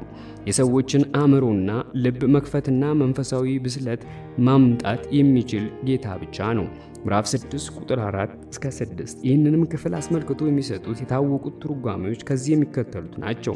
አንደኛ ክፍሉ የሚናገረው በእርግጥ ድነታቸውን ስላጡ ሰዎች ነው። ሁለተኛ በመንፈሳዊ ሕይወታቸው ብስለት ያላሳዩትን የዕብራውያን ክርስቲያኖች ምዕራፍ 5 ከቁጥር 11 እስከ 14 በነገር ሁሉ እያደጉና እየበሰሉ መሄድ እንዳለባቸው የሚያሳስብ ሲሆን በቁጥር 1 ይመልከቱ። ይህ ሳይሆን ቢቀርም እግዚአብሔር እንደሚቀጣቸውና እንደሚፈርድባቸው ቁጥር 7 እስከ 8 ይመልከቱ የሚገልጽ ግምታዊ ሐሳብ ነው። ሶስተኛ ክርስቲያኖች ነን ሲሉ የነበሩትንና በኋላ ግን ክህደታቸው እምነታቸው ቀድሞውኑ እውነተኛ እንዳልሆነ ያሳየውን የሚያመለክት ነው። ከአንደኛ ዮሐንስ ምዕራፍ 2 ቁጥር 19 ጋር ያነጻጽሩ። ይህ አመለካከት ከምዕራፍ 3 እስከ 4 ያለው ክፍል የሚያየው እንደ ማስጠንቀቂያ ሲሆን ለዚህም መሰረት ያደረገው እስራኤላውያን በምድረ በዳ ሳሉ የፈጸሙትን አመጽ ነው። እስራኤላውያን የተስፋይቱን ምድር ከሰለለችና ፍሬዋንም ከቀመሰች በኋላ ወደ ምድሪቱ መግባት እንዳልቻለች ሁሉ እኛም አማኞች ነን የሚሉ የዕብራውያን ክርስቲያኖች ከበራላቸው ብርሃን በልበ ደንዳናነት ዞር ካሉ ንስሐ መግባት አይችሉም። ምዕራፍ 6 ቁጥር 5 የሚመጣው ዓለም የማርቆስ ወንጌል ምዕራፍ 10 ቁጥር 30 እና ማብራሪያውን ይመልከቱ። እንዲሁም አንደኛ ጢሞቴዎስ ምዕራፍ 6 ቁጥር 19 ይመልከቱ። ምዕራፍ 6 ከቁጥር 7 እስከ 8 ከፍ ብሎ የተሰጠውን ማስጠንቀቂያ በአጭሩ የሚገልጽ ስዕላዊ ምሳሌ ነው። የዮሐንስ ወንጌል ምዕራፍ 15 ከቁጥር 5 እስከ 6፣ ሁለተኛ ጴጥሮስ ምዕራፍ 2 ከቁጥር 20 እስከ 21፣ አንደኛ ዮሐንስ ምዕራፍ 5 ከቁጥር 16ን ይመልከቱ። ምዕራፍ 6 ቁጥር 9 ከድህነታችሁ ጋር የተያያዘ ታላቅ ነገር እንዳላችሁ እርግጠኛ ነን። ምንም እንኳ የመልእክቱ ጸሐፊ ከተደራሲያኖቹ መካከል አንዳንዶቹ ገና ድነት ያልተቀበሉ መሆናቸውን ቢናገርም እግዚአብሔር በመካከላቸው እንደሚሰራ እርግጠኛ ነው። የተለወጠ ሕይወታቸውን፣ የፍቅር ስራቸው ቁጥር 10 በእርግጥም ብዙዎቹ ዳግም ልደት ያገኙ መሆናቸውን ይመሰክራል። ምዕራፍ 6 ቁጥር 11 እስከ መጨረሻ በእምነታቸው እስከ መጨረሻ ጸንተው እንዲገኙ የቀረበ ጥሪ ነው። ምክንያቱም ድነት እንደተቀበሉ የሚያረጋግጡ ጸንተው ሲገኙ ነው። የተሰጠውም ተስፋ ምዕራፍ 11 ቁጥር 1 ሁለተኛ ጴጥሮስ ምዕራፍ 1 ቁጥር 10 ይመልከቱ። ምዕራፍ 6 ቁጥር 12 በእምነት በትዕግስት የተስፋውን ቃል የሚወርሱትን እነማን እንደሆኑ ምዕራፍ 11 ይመልከቱ። ምዕራፍ 6 ቁጥር 13 እግዚአብሔር ለአብርሃም ተስፋ በሰጠው ጊዜ ዘሩን እንደሚያበዛለት የሰጠውንም ተስፋ ያጸናለት በመሐላ ነው። ይህም ተስፋው የማይለወጥ መሆኑን ያረጋግጣል። ዘፍጥረት ምዕራፍ 22 ቁጥር 16-18 ይመልከቱ። በመሰረቱ በመሐላ በኃጢአት የወደቁ ሰዎች መለያ ነው። ምክንያቱም የሰዎች ቃል ሁልጊዜም የሚታመን አይደለም። እግዚአብሔር የተናገረውን ቃል በመሐላ ሲያጸና ራሱን በወደቁ ሰዎች ደረጃ ዝቅ አድርጓል። በዚህም አይነት ፍጹም ታማኝ የሆነውን ቃሉን ይበልጥ ታማኝ ያደረገ። ቁጥር 18 ይመልከቱ። ምዕራፍ 6 ቁጥር 15 በትዕግስት ከጠበቀ በኋላ ለ25 ዓመት ጠብቋል። ዘፍጥረት ምዕራፍ 12 ከቁጥር 3 እስከ 4 ምዕራፍ 21 ቁጥር 5 ይመልከቱ።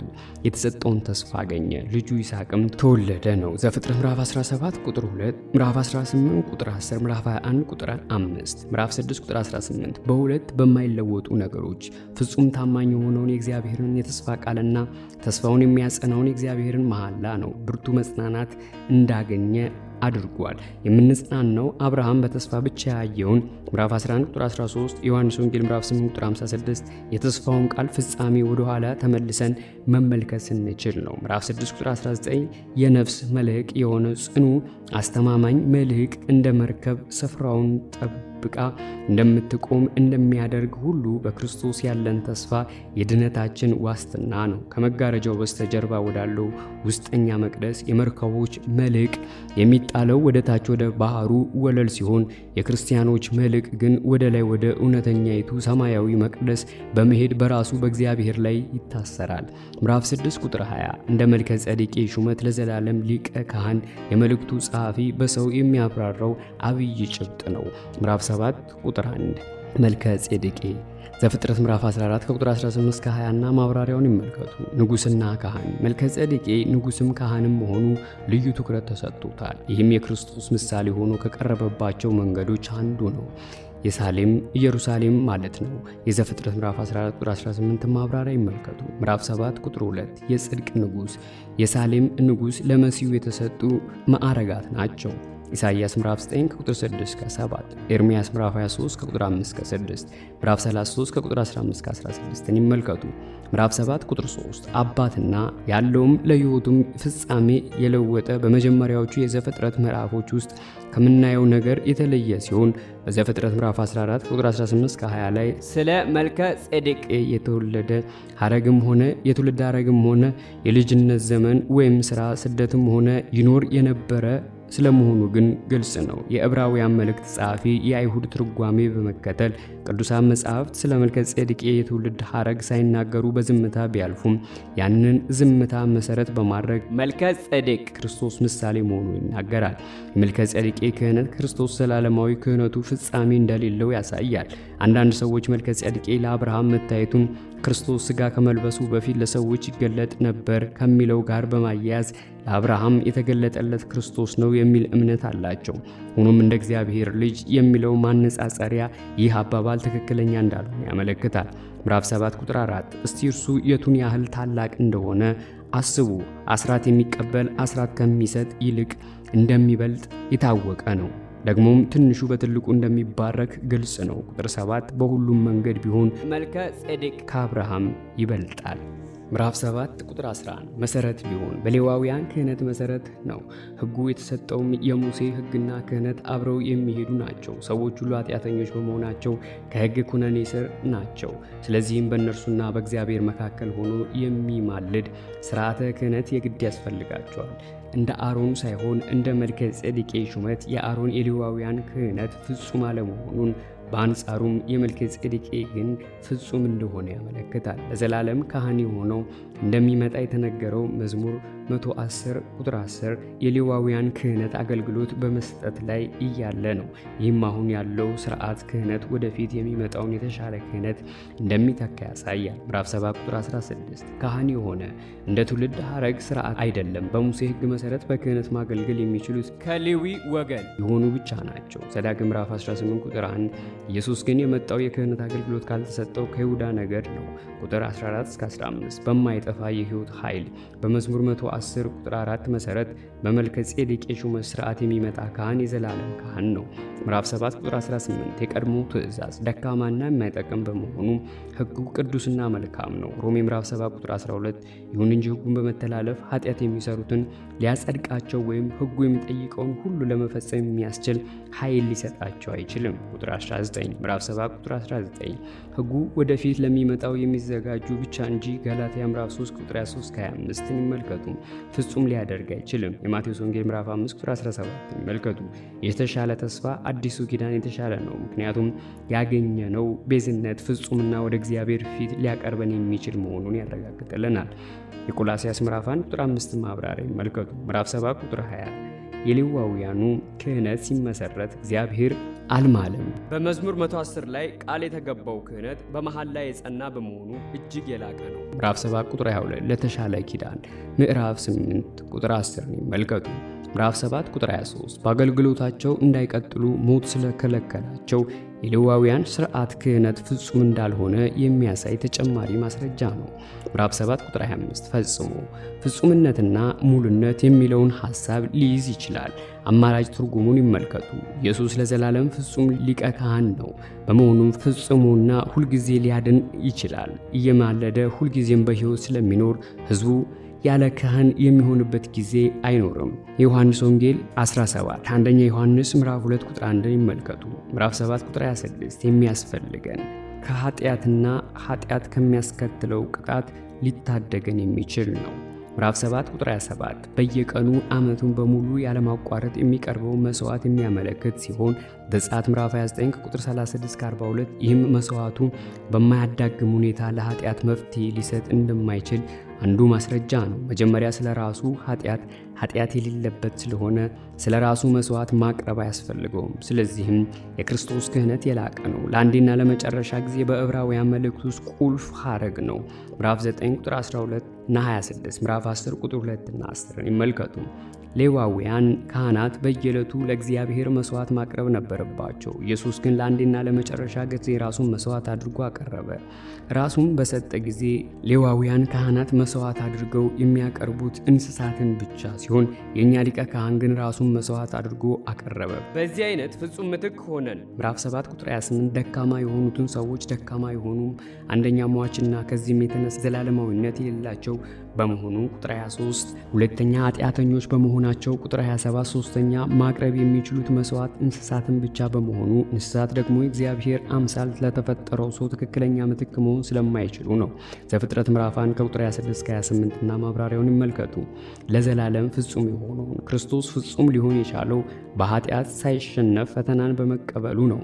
የምዕራፍ 2 ቁጥር 10 እና ምዕራፍ 5 ቁጥር 8 ማብራሪያ ይመልከቱ። ይልቁንም አባቱን ፍጹም በመታዘዙ ዘላለማዊ ፍጽምና መሰረተ።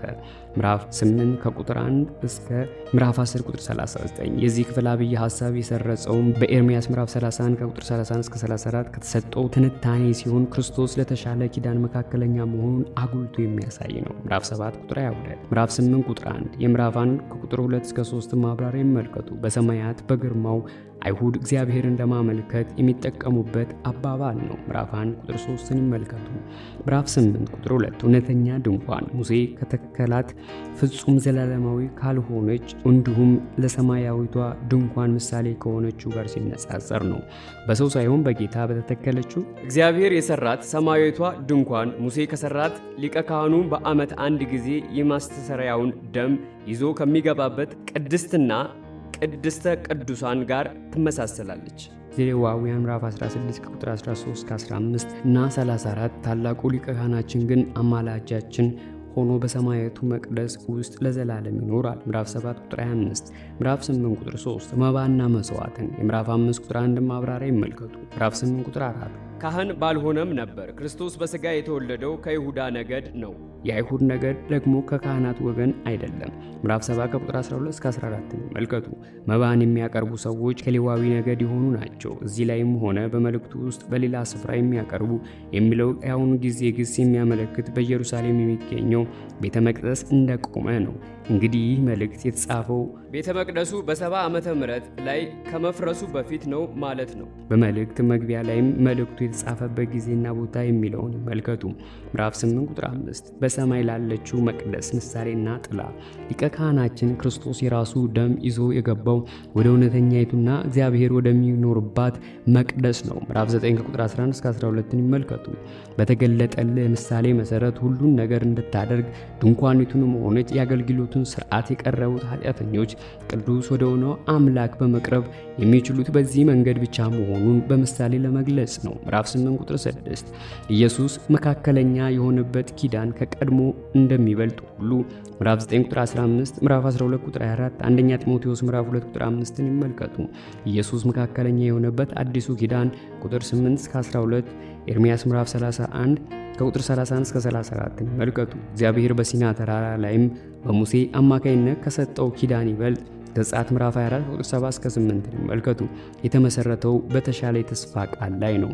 ቁጥር 10 እስከ 12 ይመልከቱ። ምዕራፍ 8 ቁጥር 7 የመጀመሪያው ኪዳን ምንም ጉድለት ባይገኝበት ኖሮ እዚህ ላይ የቀረበው ሐሳብ በምዕራፍ 7 ቁጥር 11 ላይ ካለው ጋር ተመሳሳይነት አለው። ይኸውም የሌዋውያኑ ሥርዓተ ክህነት እንደሚያንስ በግልጽ ታይቷል።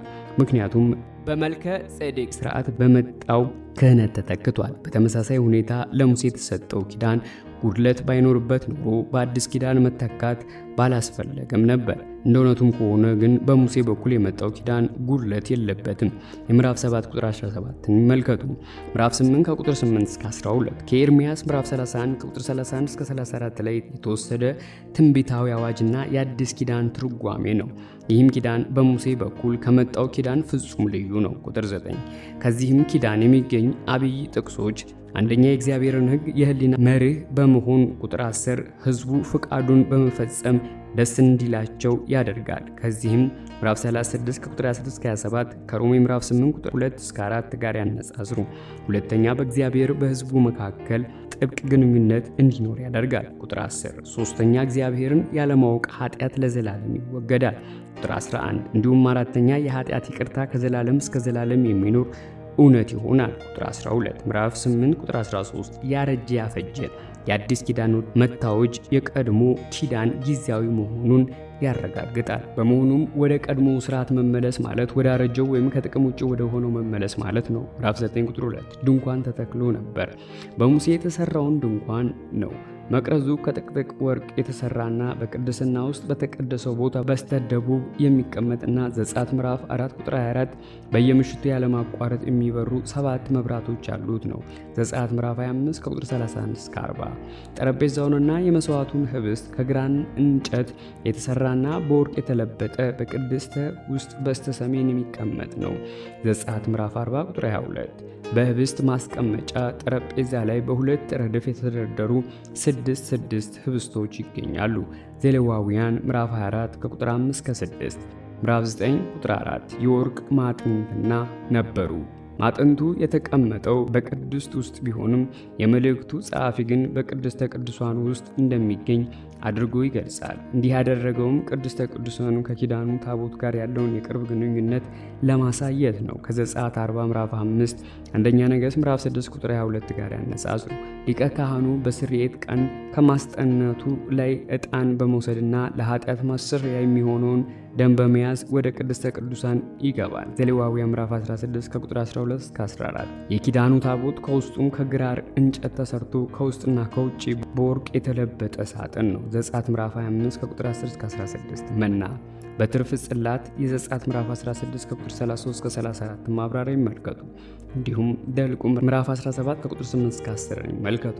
ምዕራፍ 9 ቁጥር 5 የክብር ኪሩቤል ከንጹሕ ወርቅ የሚሰሩ እያንዳንዳቸው 2 ክንፍ ያላቸው ምስሎች በስርየት መክደኛው ላይ ከዳርና ዳር ትይዩ የሚቆሙ ናቸው። የእግዚአብሔር ክብር የሚገለጠው በሁለቱ መካከል ነበር። ዘጸአት ምዕራፍ 25 ቁጥር 17 እስከ 22፣ ዘሌዋውያን ምዕራፍ 16 ቁጥር 2፣ ዘኍልቍ ምዕራፍ 7 ቁጥር 89። የስርየት መክደኛውን ከንጹሕ ወርቅ የተሰራና የኪዳኑ ታቦት ሙሉ በሙሉ የሚሸፍን ዝርግ ግጣም ነው። ሊቀ ካህኑ በስርየት ቀን የኃጢአት ማስተስረያ ደም የሚረጨው በዚህ ግጣም ላይ ነው። ዘሌዋውያን ምዕራፍ 16 ከቁጥር 14 እስከ 15፣ ምዕራፍ 9 ቁጥር 7። በዓመት አንድ ጊዜ ብቻ በስርየት ቀን ዮም ኪፖር በ7ኛው ወር በ10ኛው ቀን ማለት ነው። ዘሌዋውያን ምዕራፍ 16 ቁጥር 29 እና 34። በዚህ ቀን ስለሚፈጸመው ሥርዓት ዘሌዋውያን ምዕራፍ 16 እና ማብራሪያዎቹን ይመልከቱ። ምዕራፍ 9 ቁጥር 8 የመጀመሪያይቱ ድንኳን ቆማ እስካለች ድረስ የሙሴ ሥርዓት፣ ይኸውም ፍጹም ያልሆነው ክህነትና መስዋዕት እስካለ ድረስ ማለት ነው። ምዕራፍ 8 ከቁጥር 7 እስከ 8 እና 13። ምዕራፍ 9 ቁጥር 9 ለአሁኑ ዘመን ምሳሌ፣ ምንም እንኳ የሙሴ ድንኳን በሌላ የተተካ ቢሆንም በሥርዓቱ ውስጥ የሚገኙት ትምህርቶች ምሳሌዎች ግን አሁንም ትምህርት የሚሰጡና ወደ አሮጌው ሥርዓት መመለስ ከንቱ መሆኑን የሚያስገነዝቡ ናቸው። አሮጌው ሥርዓት ኃጢአትን ፈጽሞ ሊያስወግድ አይችልምና መባና መስዋዕት የምዕራፍ 5 ቁጥር 1 ማብራሪያ ይመልከቱ። ምዕራፍ 9 ቁጥር 10 አዲሱ ሥርዓት፣ አዲሱን ኪዳን፣ ከእርሱም ጋር የመጡትን አዲሱን ክህነት፣ አዲሱን ቤተ መቅደስና አዲሱን ሥርዓት ነው። ይህም ሁሉ የተገኘው በክርስቶስ ነው። ምዕራፍ 9 ቁጥር 11 ከዚህም ፍጥረት ወዳልሆነችው ምድራዊ ድንኳን ሳትሆን እግዚአብሔር የሚኖርባት ሰላማዊቷ መቅደስ ናት። ቁጥር 24 ምዕራፍ 8 ቁጥር 2። ምዕራፍ 9 ቁጥር 12 ለአንዴና ለመጨረሻ ጊዜ ገባ። ሌዋውያን ሊቀ ካህናት በየዓመቱ በመደጋገም እንደሚያደርጉት አይደለም። የክርስቶስ መስዋዕትነት ፍጹም ነው፣ ምክንያቱም የሚሰራና በመደጋገም ሊቀርብ የማያስፈልገው ነው። ዘላለማዊ ቤዝነት ከተቀዳጀ በኋላ ክርስቶስ ወደ እውነተኛይቱ ሰማያዊ ቤተ መቅደስ አረገ። ምዕራፍ 9 ቁጥር 13 የፍየሎችና የኮርማዎች ደም በስርየት ቀን የሚቀርብ የእነዚህ እንስሳት ደም ነው። የጊደር አመድ በዘኍልቍ ምዕራፍ 19 ላይ እንደተጠቀሰውም የሞተ ሰው የነኩ ሰዎች በሥርዓቱ መሠረት ስለሚረክሱ የጊደር አመድ ይረጫሉ። የውጭ አካላቸው የሚረጩት ውጫዊ አካላቸውን ብቻ ሳይሆን እንዲህ አይነቱ ሥርዓት ሰውን ከኃጢአቱ አያነጻውም። ምዕራፍ 9 ቁጥር 14 ራሱን መሥዋዕት አድርጎ ያቀረበው፣ መሥዋዕቱን ያቀረበውም ሆነ መሥዋዕቱ እርሱ ራሱ ነው። ነውር አልባ ላዩን ብቻ ሳይሆን መላ እሱነቱ እንከን የሌለበት መሆኑን ለመግለጽ ነው። ሕሊናችንን ያነጻ ይሆን የኃጢአትን እርኩሰት ከእኛነታችን ውስጥ ጨርሶ ያስወግዳል። ምዕራፍ 9 ቁጥር 15 መካከለኛ፣ ምዕራፍ 8 ቁጥር 6 እና ማብራሪያውን ይመልከቱ። ማስታወሻውን እንዲሁም ምዕራፍ 12 ቁጥር 24፣ አንደኛ ጢሞቴዎስ ምዕራፍ 2 ቁጥር 5 ይመልከቱ። የአዲስ ኪዳን ምዕራፍ 7 ቁጥር 22፣ ምዕራፍ 8 ቁጥር 6 እና 13 ይመልከቱ። ተስፋ የተሰጠውን የዘላለም ርስት ከኤርምያስ ትንቢት ምዕራፍ 31 ቁጥር 31 እስከ 34 ላይ ተወስዶ ምዕራፍ 8 ከቁጥር 8 እስከ 1 ላይ የተብራራ ሐሳብ ነው። ከክርስቶስ ቤዛዊ ሞት የተነሳ ይህ ርስት በእግዚአብሔር ለተጠሩት ሁሉ ተዘጋጅቶላቸዋል። ከሮሜ ምዕራፍ 8 ቁጥር 28 ጋር ያነጻጽሩ። ቤዛ ሆኖ ማርቆስ ምዕራፍ 10 ቁጥር 45 እና ማብራሪያውን ይመልከቱ። ደሙን በማፍሰስ በመጀመሪያው ኪዳን ስር ሳሉ ከፈጸሙት ኃጢአት ነፃ ለመውጣት ተገቢውን ዋጋ ከፈለ። ምዕራፍ 9 ቁጥር 16 ኑዛዜ ይህንኑ ቃል ለመግለጽ የገባው የግሪኩ ቃል ላይ ኪዳን ቁጥር 15 ተብሎ ተተርጉሟል። በዚህም ቁጥጥርና በቁጥር 17 ላይ ግን ቃሉ የገባው የመጨረሻ ኑዛዜና ቃል ኪዳንን ለማመልከት ነው። ቁጥር 18 ደግሞ ኪዳን ወደሚለው ሕሳቤ ይመለሳል። ኑዛዜ የተገባላቸው ሰዎች ተናዘዙ እስኪሞቱ ድረስ ይገባኛል ማለት አይችሉም። ቁጥር 17 የክርስቶስ መሞት ፍጹም የተረጋገጠ በመሆኑ ኑዛዜ ያላቸው ሁሉ ተስፋ የተሰጠውን የዘላለም ርስት ቁጥር 15 እንደማግኘት ይችላሉ። ምዕራፍ 9 ቁጥር 18 ያለ ደም ያለ ሞት ማለት ሲሆን ሙሴ በብሉይ ኪዳን ለማጽናት ደም ይወስድ የነበረው ከጥጆች ነበረ። ምዕራፍ 9 ቁጥር 19 እስከ 20 እዚህ ላይ ስለተገለጸው ሥርዓት ዘጸአት ምዕራፍ 24 ከቁጥር 4 እስከ 8 ይመልከቱ። ምዕራፍ 9 ቁጥር 21፣ ዘሌዋውያን ምዕራፍ 8 ቁጥር 10 እና 30 ይመልከቱ። ምዕራፍ 9 ቁጥር 23 የሰማያዊ ነገሮች ምሳሌ ምዕራፍ 8 ቁጥር 5 ይመልከቱ። ምድራዊ ቤተ መቅደስ የሚነጻው በእንስሳት መስዋዕት እንደሆነ ሁሉ ሰማያዊ ቤተ መቅደስ የሚነጻው የተሻለ መስዋዕት በሆነው በክርስቶስ ነው። ምዕራፍ 9 ቁጥር 24 አሁን ስለኛ በእግዚአብሔር ፊት ለመታየት ምዕራፍ 7 ቁጥር 25፣ አንደኛ ዮሐንስ ምዕራፍ 2 ቁጥር 1 ይመልከቱ። ታሪክ ሁሉ ፍጻሜውን ለማግኘት የሚገሰግሰው ወደዚሁ ነው። ምዕራፍ 9 ቁጥር 26 በዘመናት መጨረሻ መሲሁ ወደዚህ ምድር ሲመጣ የዘመኑ መጨረሻ ሆነ። ደግሞም ታሪክ ሁሉ ፍጻሜውን ለማግኘት የሚገሰግሰው ወደዚሁ ነው።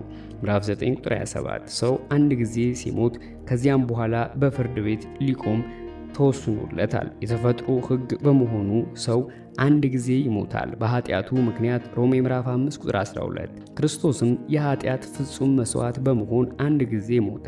ቁጥር 28 ከሞት በኋላ ሰው በፍርድ ፊት እንደሚቆም ሁሉ ክርስቶስም ከሞት በኋላ ከኃጢአትና ከፍርድ ሰዎችን ለማዳን እንደገና ይገለጣል። አማራጭ ትርጉሙን ይመልከቱ። ምዕራፍ 9 ቁጥር 28 ድነትን ለማምጣት በመስቀል ላይ በመሞት የገዛውን የተቤዠውን ድህነት ከሙሉ ክብሩ ጋር ያመጣዋል። ሮሜ ምዕራፍ 8 ቁጥር 29 እስከ 30፣ ፊልጵስዩስ ምዕራፍ 3 ከቁጥር 20 እስከ 21፣ አንደኛ ዮሐንስ ምዕራፍ 3 ከቁጥር 2 እስከ 3 ይመልከቱ። ለሚጠባበቁት በስርየት ቀን እስራኤላውያን ሊቀ ካህኑ ከቅድስተ ቅዱሳን እስኪወጣ ድረስ እንደሚጠብቁት ሁሉ ነው። ሁለተኛ ጢሞቴዎስ ምዕራፍ 4 ቁጥር 8፣ ቲቶ ምዕራፍ 2 ቁጥር 13 ይመልከቱ። ምዕራፍ 10 ቁጥር 1 ሕጉ ከሙሴ ሥርዓት ጋር ጥብቅ ቁርኝት ያለውን የሌዋውያንን ክህነት ጨምሮ ነው። የምዕራፍ 7 ቁጥር 11 ማብራሪያ ይመልከቱ። ጥላ ነው እንጂ በሕጉ ላይ የተሰነዘሩት መስዋዕቶች በሙሉ የሚያመለክቱት ክርስቶስ በመጣ ጊዜ የሚያቀርበውን መስዋዕት ነው። ስለዚህም በየዓመቱ መላልሰው መስዋዕት ማቅረብ ነበረባቸው። ይህም ፍጹም የሆነውና ኃጢአትን ማስወገድ የሚችለው መስዋዕት ገና ያልቀረበ መሆኑን ይመሰክራል። ምዕራፍ 10 ቁጥር 4 የኮርማዎችና የፍየሎች ደም ኃጢአትን ማስወገድ አይችልም። የእንስሳት መስዋዕት በእግዚአብሔር አምሳል ለተፈጠረው ሰው ብቁና ፍጹም መሆን አይችሉም። ምዕራፍ 10 ቁጥር 5 ክርስቶስ ወደ ዓለም በመጣ ጊዜ እንዲህ ብሎ አለ። ከዳዊት መዝሙር ላይ የተወሰዱት እነዚህ የዳዊት ቃላት መዝሙር 40 ቁጥር 6 እስከ 8 ክርስቶስ ወደዚህ ምድር ሲመጣ ለአብ ያለውን ፍጹም ታዛዥነት ይገልጻል። በሙሴ ሥርዓት የሚቀርቡት መስዋዕቶች ለእግዚአብሔር ፍቃድ ፍጹም ታዛዥ በሆነው ተተክተዋል። ቁጥር 17 ምዕራፍ 10 ቁጥር 6 ደስ አልተሰኘህም። እነዚህ መስዋዕቶችም ሥጋ የለበሰውን የእግዚአብሔር ልጅ በመጣ ጊዜ የሚያቀርበውን ፍጹምና የመጨረሻ መስዋዕት የሚያመለክቱ ጊዜያዊና መንገድ የሚያዘጋጁ ብቻ ናቸው። ምዕራፍ 10 ቁጥር 7 ፍቃድህን ለማድረግ የልጁ ምኞት የአብን ፍቃድ መፈጸም ነው። ሉቃስ ምዕራፍ 22 ቁጥር 42፣ ዮሐንስ ምዕራፍ 4 ቁጥር 34 ይመልከቱ። ምዕራፍ 10 ቁጥር 9 ሁለተኛውን ለመመስረት የመጀመሪያውን ሻረ። በፍጹም መታዘዝ ያቀረበው መስዋዕት ከዚህ በፊት ይቀርብ የነበሩ መስዋዕቶችን በሙሉ ይተካል። ምዕራፍ 10 ቁጥር 10 ተቀድሰናል፣ ጸድቀናል፣ ደግሞም ለእግዚአብሔር ተለይተን ተሰጥተናል። አሁን የሚቀረው በየዕለቱ እየተቀደስን መሄድ ብቻ ነው። ቁጥር 14 ላይ የሚቀደሱትን የሚለውን እንዲሁም የአንደኛ ቆሮንቶስ ምዕራፍ 1 ቁጥር 2 ማብራሪያ ይመልከቱ። ምዕራፍ 10 ቁጥር 11 እስከ 14 ቆመው በሚያገለግሉትና ስራውን ሁሉ ጨርሶ በተቀመጠው መካከል ያለውን ንጽጽር የሚያሳይ ክፍል ነው። በሌዋውያን ሥርዓት የሚያገለግሉት ካህናት ስራቸው ገና ስላልጨረሱ ሁልጊዜ ቆመው ያገለግሉ ነበር። ምዕራፍ 10 ቁጥር 11 እነዚያኑ መስዋዕቶች ዘወትር ያቀርባል። ዘወትር እነዚያን መስዋዕቶች የሚያቀርበውም የተደነገገውን ነገር ሊፈጽሙ ስላልቻሉ ነው። ኃጢአትንም ፈጽመው ማስወገድ ስለማይችሉ በየጊዜው መቅረብ አለባቸው። ምዕራፍ 10 ቁጥር 12 በእግዚአብሔር ቀኝ ተቀምጧል። በሌዋውያን ሥርዓት መሠረት ከሚያገለግሉ ካህናት ጋር ሲነጻጸር ነው። እነርሱም ሥራቸውን አልጨረሱም። ቁጥር 11 የምዕራፍ 1 ቁጥር 3 እና 13 ማብራሪያ ይመልከቱ። ክርስቶስ ግን ሥራውን ጨርሷል። እርሱ አንድ ጊዜ ያቀረበው መስዋዕት ማንኛውም ሰው በማንኛውም ዘመን የተፈጸመ ኃጢአትን ማስተሰሪ ይችላል። ይህም ከእንዲህ በኋላ ምን አይነት መስዋዕት እንዳይኖር አድርጓል። ቁጥር 14 ምዕራፍ 10 ከቁጥር 15-18። በእነዚህም ቁጥሮች ላይ የተተኩት ሁለቱ ጥቅሶች የተወሰዱት ከኤርምያስ ምዕራፍ 31 ከቁጥር 31-34፣ ቀደም ሲል በምዕራፍ 8 ከቁጥር 8-12 ላይ ተጠቅሶ የተወሰዱት ከኤርምያስ ምዕራፍ 31 ቁጥር 31-34፣ ቀደም ሲል በምዕራፍ 8 ቁጥር 8-12 ላይ ነው። አዲሱ ኪዳን ኃጢአት በሙሉ ይቅርታ እንደሚያገኝና ቁጥር 17 ከዚህም የተነሳ ለኃጢአት የሚቀርብ መስዋዕት ከዚህ በኋላ እንደማያስፈልግ ያረጋግጣል። ቁጥር 18 ምዕራፍ 10 ቁጥር 19 ጸሐፊውን የሚያመለክቱን ተደራሲዎች የሚያበረታታ ሌላው ክፍል ነው። የምዕራፍ 2 ቁጥር 1-4 ማብራሪያ ይመልከቱ። ወደ ቅድስተ ቅዱሳን ለመግባት ድፍረት የእንስሳቱ ደም ኃጢአታቸውን ፈጽሞ ሊያስተሰሪ ስለማይችል በቀድሞ ኪዳን ስር ለሚኖሩት ሕዝቦች ወደ እግዚአብሔር የሚወስደው መንገድ ተዘግቶ ነበር። አሁን ግን ፍጹም የሆነው ካህን ኃጢአትን ለአንዴና ለመጨረሻ ጊዜ የሚያስተሰሪ ፍጹም መስዋዕት ስላቀረበ አማኞች ወደ ጸጋው ዙፋን መቅረብ ይችላሉ። ምዕራፍ 10 ቁጥር 20 በመጋረጃ ማለትም በሥጋው ኢየሱስ በሞተ ጊዜ ቅድስተ ቅዱሳኑን ከቅድስት የሚለየው መጋረጃ ከላይ እስከ ታች ተቀዶ ሁለት ቦታ ተከፈለ። የማርቆስ ወንጌል ምዕራፍ 15 ቁጥር 38 መጋረጃው ሲቃዩን የሚገልጽ የክርስቶስ ሲቃ ምሳሌ ነው። ልክ እንደ መጋረጃው ሥጋውን በተቆረሰ ጊዜ ወደ እግዚአብሔር የሚወስደውን መንገድ ከፈተልን። ምዕራፍ 10 ከቁጥር 22-25 ኢየሱስ ካቀረበው መስዋዕት የተነሳ ከአባቱ ጋር ለመታረቅ ቻልን። ጸሐፊውን ይህንን መሠረት በማድረግ ተደራሲዎቹን እንዲህ እያለ ያበረታቻቸዋል። አንደኛ ወደ እግዚአብሔር እንቅረብ፣ ሁለተኛ አምነን የምንናገርለትን ተስፋ አጥብቀን እንያዝ፣ ሶስተኛ እርስ በርሳችን እንዴት እንደምንነቃቃ እናስብ፣ አራተኛ መሰብሰባችንን አንተው፣ አምስተኛ እርስ በርሳችን እንበረታታ። ምዕራፍ 10 ቁጥር 22 ወደ እግዚአብሔር ለመቅረብ አራት ነገሮች መሟላት እንዳለባቸው ተገልጿል። አንደኛ በእውነተኛ ልብ ውስጥ ሰውነትን ፍጹም ታማኝ ሆኖ መገኘት፣ በሙሉ እምነት ክርስቶስን አምኖ ለመከተል መወሰን። ሶስተኛ ከክፉ ሕሊና ለመንጻት ልባችንን ተረጭተን ከበደለኝነት ስሜት ፍጹም ነፃ መሆን። ይህም ነፃነት ክርስቶስ ለአንድና ለመጨረሻ ጊዜ ባቀረበው መስዋዕት ላይ የተመሰረተ መሆን አለበት። አራተኛ ሰውነታችንን በንጹህ ውሃ ታጥበን እንደ ጥምቀት ያለውን ውጫዊ ስርዓት ሳይሆን ውስጣዊ መንጻትን የሚያመለክት ነው። ይህም በአሮጌው ኪዳን ስር የነበሩ ካህናት ለመንጻት ያደረጉት የነበረውን ስርዓት ያመለክታል። ዘጸአት ምዕራፍ 30 ቁጥር 19-21፣ ዘሌዋውያን ምዕራፍ 8 ቁጥር 6 ይመልከቱ። እንዲሁም በሕዝቅኤል ምዕራፍ 36 ቁጥር 25 ላይ በአዲስ ኪዳን የተገኘውን መንጻት ምሳሌያዊ በሆነ መንገድ ለመግለጽ የገባውን አባባል ይመልከቱ። ምዕራፍ 10 ቁጥር 23 የተስፋውን ቃል የሰጠን ታማኝ ስለሆነ ከሁለተኛ ጢሞቴዎስ ምዕራፍ 2 ቁጥር 13 ጋር ያነጻጽሩ። አምነን የምንናገርለትን ምዕራፍ 6 ቁጥር 18-20 ይመልከቱ። አጥብቀን ያለ አንዳች ጥርጥር ወይም ማመንታት ማለት ነው። ከመልእክቱ ተደራሲዎች ውስጥ አንዳንዶቹ ትግሉን ትተው ወደ ቀድሞ የይሁዲ እምነት ለመመለስ ከጅለው ነበር። ምዕራፍ 10 ቁጥር 25 መሰብሰባችንን አንተው። አንተው የሚለው ለመግለጽ የሚገባው የግሪኩ ቃል ጨርሶ ወይም እርግፍ አድርገን መተውን ያመለክታል። የማቴዎስ ወንጌል ምዕራፍ 27 ቁጥር 46፣ ሁለተኛ ቆሮንቶስ ምዕራፍ 4 ቁጥር 9፣ ሁለተኛ ጢሞቴዎስ ምዕራፍ 4 ቁጥር 10 እና 16 ይመልከቱ። ቀኑ ጌታ ዳግም ተመልሶ የሚመጣበት ቀን ነው።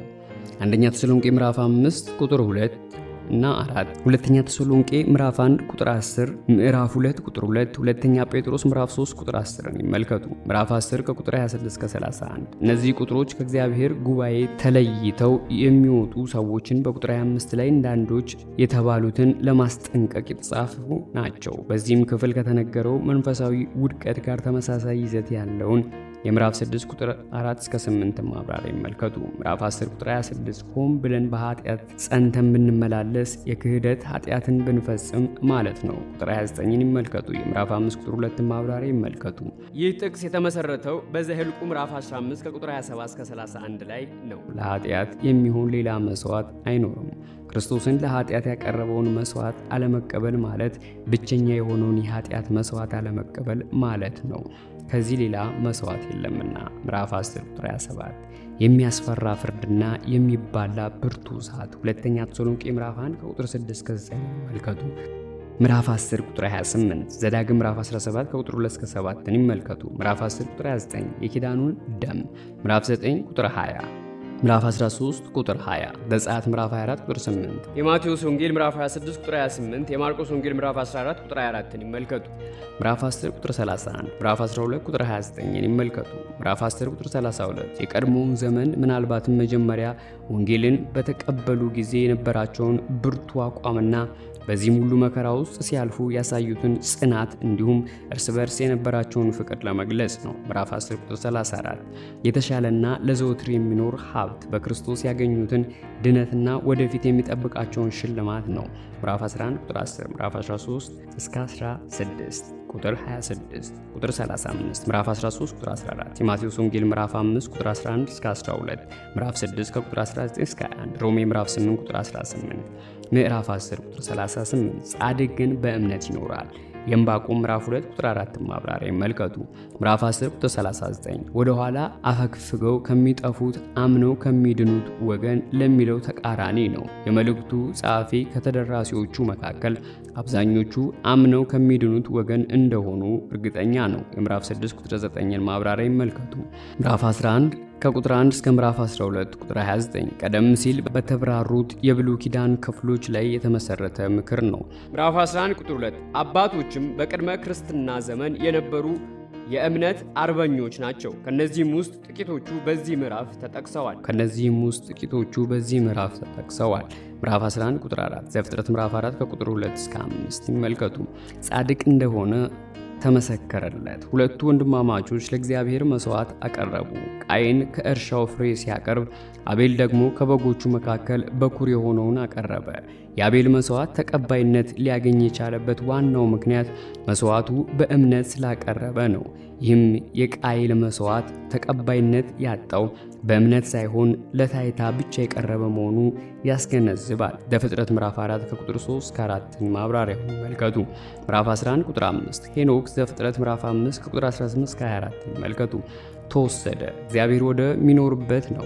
የዘፍጥረት ምዕራፍ 5 ቁጥር 24 ማብራሪያ ይመልከቱ። የዘፍጥረት ምዕራፍ 5 ቁጥር 24 ማብራሪያ ይመልከቱ። ከመዝሙር 49 ቁጥር 15 ምዕራፍ 73 ቁጥር 24 ጋር ያነጻጽሩ። ምዕራፍ 11 ቁጥር 6 ያለ እምነት እግዚአብሔርን ደስ ማሰኘት አይቻልም። ሄኖክ እግዚአብሔርን ደስ ማሰኘቱ እምነት ያለው ሰው መሆኑን ያረጋግጣል። ማመን አለበት። እምነት የሚያርፍበት ወይም የሚቆምበት ነገር ያስፈልገዋል። የእውነተኛ እምነት ማረፊያ እግዚአብሔር ነው። ከልብ ለሚሹትም ኤርምያስ ምዕራፍ 29 ቁጥር 13 ይመልከቱ። ምዕራፍ 11 ቁጥር 7 ኖህ ዘፍጥረት ምዕራፍ 5 ከቁጥር 28 እስከ ምዕራፍ 9 ቁጥር 29 ይመልከቱ። በእምነቱ የጥፋት ውሃ በመጣ ጊዜ የእግዚአብሔር ቃል እውነተኛ መሆኑን ተረጋገጠ። የኖህ እምነት ትክክለኛ እንደሆነ ተመሰከረ። የዓለምም ክህደት ተኮነነ። በእምነት የሚገኘውን ጽድቅ ኖህ ምንም እንኳ የተነገረው ነገር ይኸውም የጥፋት ውሃ ባይታየውም ቁጥር 7 በእግዚአብሔርና በቃሉ ላይ ያለውን ሙሉ እምነት ገለጸ። ስለዚህም ኖህ በእምነት ከሚኖሩ የእግዚአብሔር ጻድቃን መካከል ለመቆጠር በቃ። ምዕራፍ 10 ቁጥር 38 በእግዚአብሔር ቃል ላይ ያለው እምነት በደረቀና የሰራውን መርከብ ማንሳፈፍ የሚችል በቂ ውሃ ይኖራል ተብሎ በማይታሰብበት ስፍራ መርከብን እንዲሰራ አነሳሳው። ምዕራፍ 11 ቁጥር 8 አብርሃም በአዲስ ኪዳን ውስጥ በእምነት ለሚኖሩና ለሚያምኑ ሁሉ አባት ተብሎ ተጠቅሷል። ሮሜ ምዕራፍ 4 ቁጥር 11 እስከ 12 እና 16፣ ገላትያ ምዕራፍ 3 ቁጥር 7፣ 9 እና 29 በተጠራ ጊዜ ዘፍጥረት ምዕራፍ 12 ከቁጥር 1 እስከ 3 ይመልከቱ። እምነቱ የታየው በመታዘዙ ነው። የዘፍጥረት ምዕራፍ 12 ቁጥር 4 ማብራሪያ ይመልከቱ። ርስት አድርጎ ወደሚቀበለው ስፍራ ወደ ከነዓን ነው።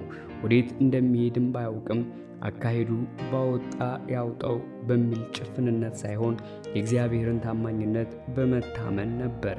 ምዕራፍ 11 ቁጥር 10 መሰረት ያላትን ከተማ የቀድሞ አባቶች ይኖሩባት ከነበረው ጊዜያዊ ድንኳን ጋር በማነጻጸር ነው። ቁጥር 9 ይቺ ከተማ ሰማያዊት ኢየሩሳሌም ምዕራፍ 12 ቁጥር 22 ወደፊት የምትመጣዋ ከተማ ምዕራፍ 13 ቁጥር 14 እንዲሁም አዲሲቱ ኢየሩሳሌም ራእይ ምዕራፍ 21 ከቁጥር 2 እስከ 4 እንዲሁም ከ9 እስከ 27 ናት።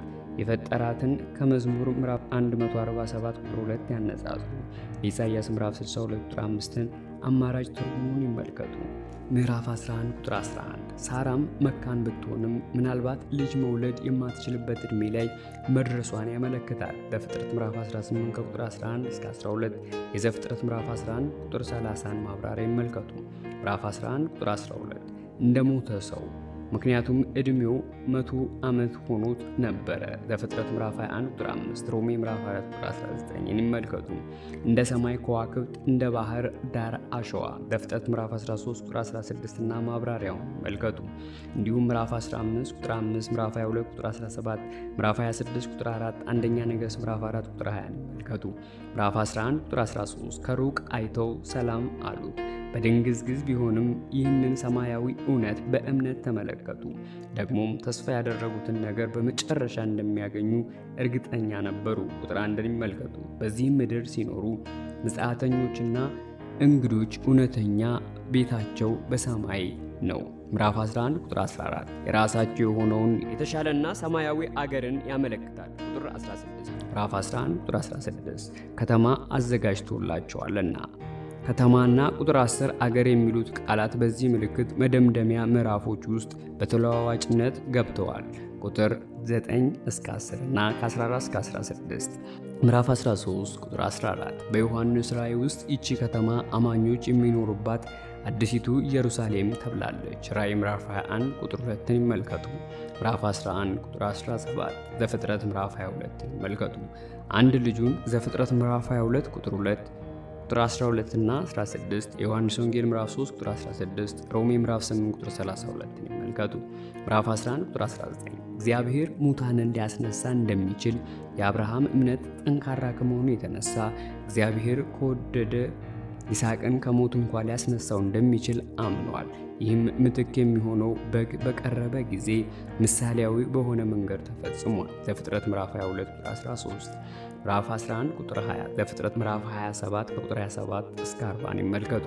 ምዕራፍ 11 ቁጥር 21፣ ዘፍጥረት ምዕራፍ 47 ከቁጥር 29 እስከ 31፣ ምዕራፍ 48 ከቁጥር 8 እስከ 20 ይመልከቱ። ምዕራፍ 11 ቁጥር 22፣ ዘፍጥረት ምዕራፍ 50 ከቁጥር 24 እስከ 25 ይመልከቱ። ያዕቆብና ቁጥር 21 ዮሴፍ በሕይወት ዘመናቸው ሆነ በሞታቸው በእምነት ጠንካራ ለነበሩ ሰዎች ተጨማሪ ምሳሌ ሆነው ቀርበዋል። ቁጥር 13 ምዕራፍ 11 ከቁጥር 23 እስከ 29፣ ሐዋርያት ሥራ ምዕራፍ 7 ከቁጥር 20 እስከ 44 ይመልከቱ። ምዕራፍ 11 ቁጥር 23 ወላጆቹ ዘጸአት ምዕራፍ 6 ቁጥር 20፣ ዘኍልቍ ምዕራፍ 26 ከቁጥር 58 እስከ 59 ይመልከቱ። መልከ መልካም ሕፃን መሆኑ የዘጸአት ምዕራፍ 2 ቁጥር 2 ማብራሪያ ይመልከቱ። የንጉሥንም አዋጅ ወንድ ሆነው የሚወለዱ እስራኤላውያን በሙሉ ለመግደል የወጣው አዋጅ ነው። ዘጸአት ምዕራፍ 1 ቁጥር 16 እና 22፣ ምዕራፍ 11 ቁጥር 25 በኃጢአት ከሚገኝ የደስታ በግብፅ ቤተ መንግሥት ውስጥ ከሚገኝ ድሎትና ክብር ነው። ምዕራፍ 11 ቁጥር 26 ለክርስቶስ ሙሴ ስለ መሲሁ ተስፋ የነበረው ዕውቀቱ ውስን ቢሆንም ይህ ተስፋ እውን ከሚሆንበት ሕዝብ ጋር መሆንን መረጠ። ከግብፅ ሀብት እጅግ ብዙ ሀብት ፈሶበት የተሰራውን የንጉሱን ቱታካሙን መቃብር በብዙ ሺህ ኪሎ ግራም የሚቆጠር ንጹሕ ወርቅ ፈጅቷል። ምዕራፍ 11 ቁጥር 27 ግብፅን ለቆ በእምነት ወጣ። ምናልባትም የ40 ዓመት ሰው በሆነ ጊዜ በሲና ባህር ሰርጥ ወደምትገኘው የምድያም ምድር የኮበለለበት ሁኔታ ያመለክታል። ዘጸአት ምዕራፍ 2 ቁጥር 11 እስከ 15፣ ሐዋርያት ሥራ ምዕራፍ 7 ከቁጥር 23 እስከ 29 የንጉሱን ቁጣ ሳይፈራ በዘጸአት መጽሐፍ ውስጥ ሙሴ ፈርቶ እንደነበረ ተገልጿል። ዘጸአት ምዕራፍ 2 ቁጥር 14 ነገር ግን ማንን እንደፈራ በግልጽ አልተነገርም። ደግሞም ፈርዖን ሊገድለው ባሰበ ጊዜ ከፈርዖን እንደሸሸ ተገልጿል። ዘጸአት ምዕራፍ 2 ቁጥር 15 ነገር ግን የሸሸው ከፍርሃት የተነሳ እንደሆነ ግልጽ አይደለም። የዕብራውያን መልእክት ጸሐፊ ይህንን ሁኔታ በመሰረት በማድረግ ሙሴ ከፈርዖን ሲሸሽ በእግዚአብሔር ታምኖ እንደነበረ እስራኤልም ነፃ የምትወጣበትን ቀን እንደመጣና እርሱም የበኩሉን ድርሻ ለመፈጸም እንደተጠራ ይናገራል። በሐሳቡ ጸና፣ ለ40 ዓመትም በሚዲያም ቆየ።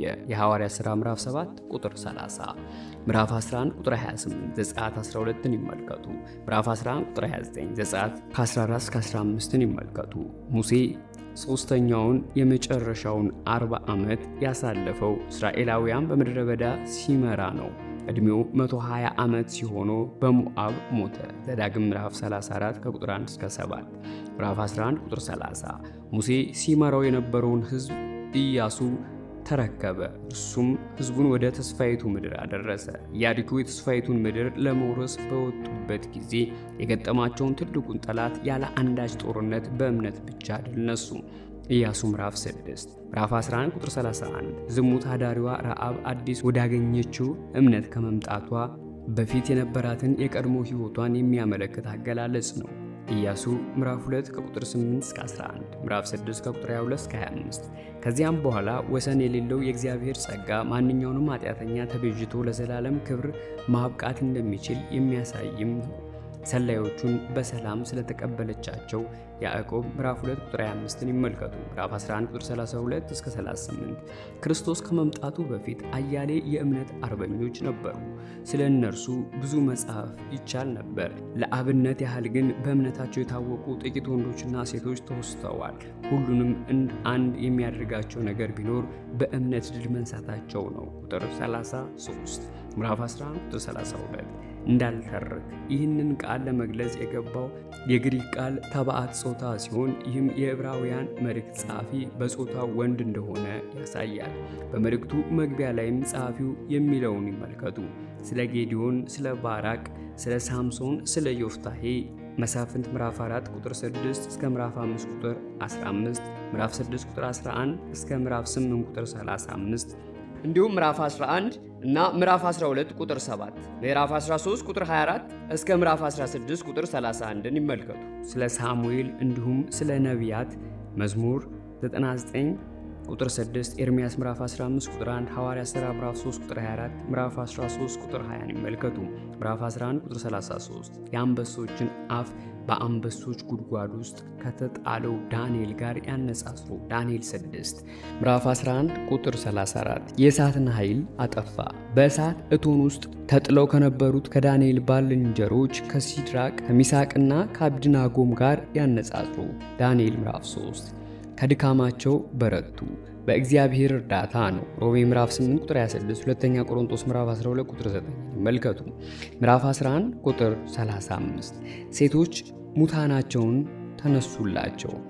ከሰራፕታዋ መበለት አንደኛ ነገሥት ምዕራፍ 17 ቁጥር 17 እስከ 24 እንዲሁም ከሱናማይቷ ሴት ሁለተኛ ነገሥት ምዕራፍ 4 ከቁጥር 8 እስከ 36 ጋር ያነጻሉ። የተሻለውን ትንሣኤ ለማግኘት ሲሉ መትረፍን ንቀው ለሞት ለመዳረግ ሲቃይ ራሳቸውን ሰጡ። ከዚህም ነፃ ለመውጣት አልፈለጉም። ከክርስቶስ ልደት በፊት በሁለተኛው ምዕተ ዓመት ላይ በግፍ የተገደሉትን የመቃብያን አይሁድ አርበኞች የሚያስታውስ ነው። ሁለተኛ መቃብያን 7ን ይመልከቱ። ይሁንና እዚህ ላይ የተባለው ነገር በብርቱ ሲቃይ ውስጥ ሲያልፉ በእግዚአብሔር ላይ ባላቸው እምነት ጸንተው የቆሙትን ስፍር ቁጥር የሌላቸውና በስም የሚታወቁት ሆነ የማይታወቁትን አማኞች ሊያመለክት ይችላል። ምዕራፍ 11 ቁጥር 37 በድንጋይ ተወገሩ። እውነት በመናገራቸው የተገደሉትን እንደ ካህኑ ዮዳሄ ልጅ እንደ ዘካርያስ ያሉትን ነው። ሁለተኛ ዜና ምዕራፍ 24 ከቁጥር 20 እስከ 22፣ የሉቃስ ወንጌል ምዕራፍ 11 ቁጥር 51 እንዲሁም የኤርምያስ መጽሐፍን መግቢያ ይመልከቱ። በመጋዝ ለሁለት ተሰነጠቁ። በጨካኙ ንጉሥ በምናሴ እጅ እንደሞተ በአፈር ታሪክ የሚነገርለት ኢሳይያስን ሊሆን ይችላል። የትንቢተ ኢሳይያስንም መግቢያ ይመልከቱ። ምዕራፍ 11 ቁጥር 39። እነዚህ ሁሉ ስለ እምነታቸው የተመሰከረላቸው ቢሆኑም ሁሉም የእምነት አርበኞች የገጠማቸውን ፈተና ወዲያውኑ በድል ባይወጡም ሁሉም ግን በእግዚአብሔር ተባርከዋል። ምዕራፍ 11 ቁጥር 40 እግዚአብሔር የሚበልጥ ነገር ስላዘጋጀ ለእኛም እንደሆነው ሁሉ ለእነርሱም የሰጠው ተስፋ የሚፈጸመው ትንሣኤና ሕይወት በሆነው በክርስቶስ ነው። ዮሐንስ ምዕራፍ 11 ቁጥር 5 እስከ 26። እነርሱ ያለኛ ፍጹማን ሊሆኑ አይችሉም። ከዚህም በፊት የነበሩ ሰዎች ሁሉ ትኩር ብለው ይመለከቱ የነበረው የእግዚአብሔርና የተስፋ ቃሉን ነበር። እግዚአብሔር የሰጣቸው ተስፋ አሁን በኢየሱስ ክርስቶስ እውን ሆኖ መዳናቸው እውን የሆነው በእርሱ በኩል ነው። ምዕራፍ 12 ቁጥር 1 እነዚህን የመሳሰሉ ብዙ ምስክሮች እንደ ደመና በዙሪያችን ካሉልን እዚህ ላይ የሚታየው ምስል በአንድ ትልቅ ቤተ ተውኔት ውስጥ የሚደረገውን ውድድር ይመስላል። ምስክሮች የተባሉት በምዕራፍ 11 ላይ የተጠቀሱትን የእምነት አርበኞች ናቸው። እነርሱ ትርኢት ተመልካች ሳይሆኑ እውነተኛ ምሳሌዎች ናቸው። ምስክሮች የሚለው ቃል ለመግለጽ የገባው የግሪኩ ቃል ሰማዕታት የሚል ትርጉም አለው። ሲመሰክሩ የነበረውም ስለ እምነት ኃይልና ስለ እግዚአብሔር ታማኝነት ነበር። በጽናት እንሩጥ። የሐዋርያት ሥራ ምዕራፍ 2 ቁጥር 24፣ አንደኛ ቆሮንቶስ ምዕራፍ 9 ቁጥር 24 እስከ 26፣ ገላትያ ምዕራፍ 2 ቁጥር 2፣ ምዕራፍ 5 ቁጥር 7፣ ፊልጵስዩስ ምዕራፍ 2 ቁጥር 16፣ ሁለተኛ ጢሞቴዎስ ምዕራፍ 4 ቁጥር 7ን ይመልከቱ። እዚህ ላይ የክርስቶስ ሕይወት የቀረበው እንደ ረጅም ርቀት ሩጫ እንጂ እንደ አጭር ርቀት ሩጫ አይደለም። አንዳንድ የአይሁድ ክርስቲያኖች ከስደቱ የተነሳ ውድድሩን አቋርጠው ለመውጣት ተፈትነው ነበር። ምዕራፍ 12 ቁጥር 2 ኢሳይያስን እንመልከት። ሯጭ መድረሻ መስመሩን አተኩሮ እንዲመለከት ሁሉ እኛም የእምነታችን ግብና ማረፊያ የሆነውን ኢየሱስን አተኩረን መመልከት አለብን። ፊልጵስዩስ ምዕራፍ 3 ከቁጥር 13 እስከ 14 ጅማሪና የምዕራፍ 2 ቁጥር 10 ማብራሪያ ይመልከቱ። ፍጹም አድራጊ እምነታችን የተጀመረው በእርሱ እንደሆነ ፍጻሜ የሚያገኘውም በእርሱ ነው። የውድድሩ ጀማሪ የሆነ ፈጻሚው እርሱ ነውና፣ እንዲሁም እርሱ ታላቁ ምስክር ነው። ምክንያቱም ከኛ በፊት ሮጡ፣ አሸነፉ። በፊቱ ስላለውም ደስታ የእርሱ ደስታ የእኛ ዘላለማዊ ቤዝነት መፈጸምና በአብም ቀኝ መከበሩ ነው። የምዕራፍ 1 ቁጥር 3 ማብራሪያ ይመልከቱ። እንዲሁም ከኢሳይያስ ምዕራፍ 53 ቁጥር 10 እስከ 12 ጋር ያነጻጽሩ። መስቀሉን ታገስ። ፊልጵስዩስ ምዕራፍ 2 ቁጥር 5 እስከ 8ን ይመልከቱ። ውርደትን ንቆ። እንደ ክርስቶስ ሁሉ እኛም ስለ ወንጌል የምንቀበለው የአሁኑ ጊዜ ውርደት ወደፊት ከምናገኘው ክብር ጋር ሲወዳደር ቦታ የሚሰጠው አይደለም። ምዕራፍ 11 ቁጥር 26፣ የማቴዎስ ወንጌል ምዕራፍ 5 ከቁጥር 10 እስከ 12፣ ሮሜ ምዕራፍ 8 ቁጥር 18፣ ሁለተኛ ቆሮንቶስ ምዕራፍ 4 ቁጥር 17፣ አንደኛ ጴጥሮስ ምዕራፍ 4 ቁጥር 13፣ ምዕራፍ 5 ቁጥር 1 እና 10ን ይመልከቱ። ምዕራፍ 12 ቁጥር 3 እርሱን አስቡ። ደቀ መዛሙርቱ እንዲደርስባቸው ከተጠየቁት መከራ ይበልጥ እጅግ ብርቱ መከራ የተቀበለው እርሱ ነው። ይህም እኛ ተስፋ እስክንቆርጥ ድረስ ለሚደርስብን ፈተናና ጭንቀት ታላቅ መጽናናት ሆኖልናል። ተስፋ እንዳንቆርጥ ኢሳይያስ ምዕራፍ 40 ከቁጥር 28 እስከ 31 ይመልከቱ። ምዕራፍ 12 ቁጥር 4 ገና ደማችሁን እስከ ማፍሰስ ድረስ አልተቃወማችሁም፣ ምንም እንኳ ቢሰደዱም ንብረታቸውን ቢዘረፉም። ምዕራፍ 10 ቁጥር 32 እስከ 34 በእምነታቸው ግን እስከ ሞት አልደረሱም። ምዕራፍ 12 ቁጥር 5 የጌታን ቅጣት መከራና ስደት መታየት ያለባቸው እግዚአብሔር ልጁን መንፈሳዊ ሕይወት እያረመና እያነጻ የሚያሰለጥንበት ተደርገው ነው። ምዕራፍ 12 ቁጥር 6 ይቀጣል። ይህንን ቃል ለመግለጽ የገባው የግሪኩ ቃል ይገርፋል ማለት ነው። እግዚአብሔር ከስህተታችን ሊመልሰን ይገርፈናል። ምዕራፍ 12 ቁጥር 7 እንደ ልጁ ይዟችኋልና። እግዚአብሔር ሲቀጣን ልጆቹ ለመሆናችን አንዱ ማስረጃ ነው። የሚቀጣን ተስፋ እንድንቆርጥ ሳይሆን ቅጣቱ የመጽናናትና የመጽናት መሰረት እንድንሆን ነው። ቁጥር 10 ምዕራፍ 12 ቁጥር 11 የጽድቅና የሰላም ፍሬ ያስገኝላቸዋል በፍጹም ታዛዥነት ከተቀበሉ። ቁጥር 9ን ይመልከቱ። ቅጣት መልካምና ጠቃሚ ነው። ምዕራፍ 12 ቁጥር 13 ቀና መንገድ አብጁ። በክርስትና እምነታቸው እንደ ሽባ ለሚሸመደዱ ሰዎች እንቅፋት ከመሆን ይልቅ በመንፈሳዊና በምግባራዊ ሕይወታቸው ይበልጥ ማደግ እንዲችሉ ቀጥተኛ ንጽሕናንና ቅድስናን የተሞላበት ሕይወት መኖር እንዲረዳቸው የቀረበ ጥሪ ነው። ምዕራፍ 12 ቁጥር 14 ያለ ቅድስና ማንም ጌታን ማየት አይችልም። አንደኛ ጴጥሮስ ምዕራፍ 1 ቁጥር 51 እስከ 16፣ አንደኛ ዮሐንስ ምዕራፍ 3 ቁጥር 2 እስከ 3 ጋር ያነጻጽሩ። ምዕራፍ 12 ቁጥር 15 የእግዚአብሔር ጸጋ እንዳይጎድልበት ከእግዚአብሔር ጸጋ እንዳይጎድል ወይም የእግዚአብሔርን ጸጋ ሳይዝ እንዳይቀር ማለት ነው። ይህንንም የመሰለው ሁኔታ ሊከሰት እንደሚችል በምዕራፍ 2 ከቁጥር 1 እስከ 4፣ ምዕራፍ 6 ከቁጥር 4 እስከ 8 ላይ ተገልጿል። መራራ ስር፣ ትዕቢት፣ ጥላቻ፣ ቅናት ወይም በሌሎች ላይ ጉዳት ሊያደርስ የሚችል ማንኛውም ነገር ነው። ምዕራፍ 12 ቁጥር 16 ብኩርናውን እንደሸጠው እንደ ኤሳው። ዘፍጥረት ምዕራፍ 25 ቁጥር 29 እስከ 34 ይመልከቱ። ኤሳው ለእውነተኛ ፋይዳዎች ትክክለኛ አመለካከት ስላልነበረው ሕይወትን የናቀ ሰው ነበር። ከፊልጵስዩስ ምዕራፍ 3 ከቁጥር 18 እስከ 19 ጋር ያነጻጽሩ። ከብኩርናው ይልቅ ሆዱን ለሚሞላ ምግብ ትልቅ ቦታ በመስጠቱ ብኩርናውን አቃለለ። ዘፍጥረት ምዕራፍ 25 ቁጥር 34። ምዕራፍ 12 ቁጥር 17 እንደተከለከለ ብኩርናውንም ስላጣ አዘነ እንጂ በኃጢአቱ ንስሐ አልገባም። ዘፍጥረት ምዕራፍ 27 በተለይም ቁጥር 41 ሐዘኑም ወደ ድነት ለሚያደርስ ንስሐ የሚያበቃው እንደ እግዚአብሔር ፍቃድ የሆነ ሐዘን ሳይሆን ለሞት የሚያበቃ ያለውም ሐዘን ነው። ሁለተኛ ቆሮንቶስ ምዕራፍ 7 ቁጥር 10 በረከቱን የበኩር ልጅ መሆን ነው። የዚህ መልእክት ተደራሲዎች ከደረሰባቸው ስደት እፎይ ለማለት እምነታቸውን ለመጣል ያስቡ ይመስላሉ። በዚህም ዓለም ለሚገኙ ጊዜያዊ ደስታ ብለው መንፈሳዊ ብኩርናቸውን ቢሸጡ በክርስቶስ ያለውን በረከት ያጣሉ። በእንባ ከፍጥረት ምዕራፍ 27 ቁጥር 34-38 ይመልከቱ። ምዕራፍ 12 ቁጥር 18-21 እነዚህ ቅሶች በሲና ተራራ ላይ ሕግ ሲሰጥ የነበረውን አስፈሪ ሁኔታ ይገልጻሉ። ዘጸአት ምዕራፍ 19 ከቁጥር 10-25፣ ዘዳግም ምዕራፍ 4 ከቁጥር 11-12፣ ምዕራፍ 5 ከቁጥር 22-26 ይመልከቱ። ዝርዝር ሐሳቡ የሚያተኩረው በብሉይ ኪዳን ተራራ ሥርዓት አስፈሪ ማስጠንቀቂያዎችና ከባድ ቅጣቶች ላይ ነው።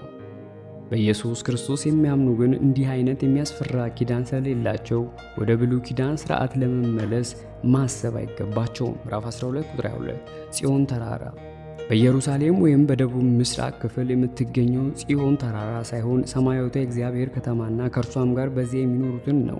ምዕራፍ 11 ቁጥር 10 እና ምዕራፍ 13-16፣ ምዕራፍ 13 ቁጥር 14። ፊልጵስዩስ ምዕራፍ 3 ቁጥር 20 ይመልከቱ። ብሉይ ኪዳን የተሰጠበት ሁኔታ ቁጥር 18-21፣ የአዲስ ኪዳንን ልዩ ባህሪ ቁጥር 22-24 በሁለቱ ኪዳኖች መካከል መሠረታዊ ልዩነት ያለ መሆኑን ከማመልከቱም በላይ ወደ አይሁድ እምነት ለመመለስ የሚያስቡትን ብርቱ ማስጠንቀቂያና ማሳሰቢያ ይሰጣቸዋል።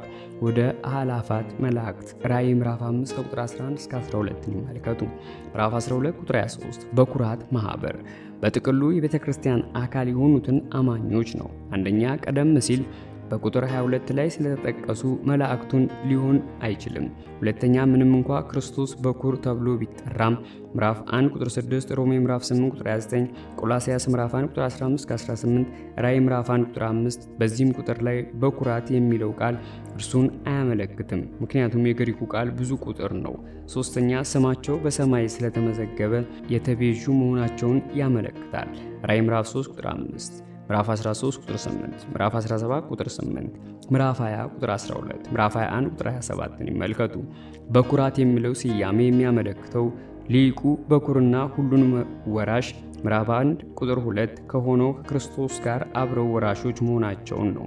የሁሉ ዳኛ ወደ ሆነው ወደ እግዚአብሔር ምዕራፍ 4 ቁጥር 13፣ ሮሜ ምዕራፍ 14 ከቁጥር 10-12፣ አንደኛ ቆሮንቶስ ምዕራፍ 3 ከቁጥር 10-15፣ ሁለተኛ ቆሮንቶስ ምዕራፍ 5 ቁጥር 10፣ ራእይ ምዕራፍ 20 ቁጥር 11-15 ይመልከቱ። ፍጹምነት ወዳገኙት ወደ ጻድቃኑ መንፈሶች በአብዛኛው ከክርስትና እምነት በፊት የነበሩትን እንደ አቤልና ምዕራፍ 11 ቁጥር 4፣ ኖህ ምዕራፍ 11 ቁጥር 7 የመሳሰሉ አማኞችን ነው። እነዚህ ሰዎች መንፈሶች የተባሉት የትንሣኤ ስለሚጠብቁ ሲሆን ጻድቁን የተባሉት ደግሞ እግዚአብሔር የአብርሃምን እምነት ጻድቅ አድርጎ እንደቆጠረለት ሁሉ የእነርሱም እምነት ጽድቅ አድርጎ ስለቆጠረላቸው ነው። ሮሜ ምዕራፍ 4 ቁጥር 3 ይመልከቱ። ይሁን እንጂ ክርስቶስ በመስቀል ላይ ሞቶ ፍጹም እስኪያደርገው ድረስ እውነተኛ ጽድቅ አይኖርም። ምዕራፍ 11 ቁጥር 41፣ ሮሜ ምዕራፍ 3 ከቁጥር 24-26፣ ምዕራፍ 4 ከቁጥር 23-25 ይመልከቱ። ምዕራፍ 12 ቁጥር 24 የአዲስ ኪዳን መካከለኛ፣ የምዕራፍ 7 ቁጥር 22፣ የምዕራፍ 8 ቁጥር 6 እና ማብራሪያውን እንዲሁም ምዕራፍ 8 ቁጥር 13፣ ምዕራፍ 9 ቁጥር 15፣ አንደኛ ጢሞቴዎስ ምዕራፍ 2 ቁጥር 5 ይመልከቱ። ከአቤል ደም የተሻለ ቃል ወደሚናገረው የአቤል ደም ስለ ፍትህና ስለ ፍርድ ሲጮህ የዘፍጥረት ምዕራፍ 4 ቁጥር 10 ማብራሪያ ይመልከቱ። በመስቀል ላይ የፈሰሰው የክርስቶስ ኢየሱስ ደም ግን ስለ ይቅርታና ስለ እርቅ ይጮሃል። ምዕራፍ 9 ቁጥር 12፣ ምዕራፍ 10 ቁጥር 9፣ ቆላስያስ ምዕራፍ 1 ቁጥር 20፣ አንደኛ ዮሐንስ ምዕራፍ 1 ቁጥር 7፣ ምዕራፍ 12 ቁጥር 25 የሚናገረውን እግዚአብሔርን ነው። ከምድር ሆኖ ሲያስጠነቅቃቸው በሲና ተራራ ነው። ከሰማይ የመጣው ሲያስጠነቅቀን ክርስቶስ ከሰማይም የሰማይም ነው። ምዕራፍ 1 ከቁጥር 1 እስከ 3፣ ምዕራፍ 4 ቁጥር 14፣ ምዕራፍ 6 ቁጥር 20፣ ምዕራፍ 7 ቁጥር 26፣ ምዕራፍ 9 ቁጥር 24 የተቀበልነው ታላቅ መገለጥ በመሆኑ ትልቅ ኃላፊነት አለብን። ስለዚህም ትልቅ ጥንቃቄ ማድረግ ያስፈልገናል። ምዕራፍ 2 ከቁጥር 2 እስከ 4፣ ምዕራፍ 12 ቁጥር 26 ያናወጠው ምድርን ነበረ። ዘጸአት ምዕራፍ 19 ቁጥር 18፣ መሳፍንት ምዕራፍ 5 ቁጥር 5፣ መዝሙር 68 ከቁጥር 7 እስከ 8 ይመልከቱ።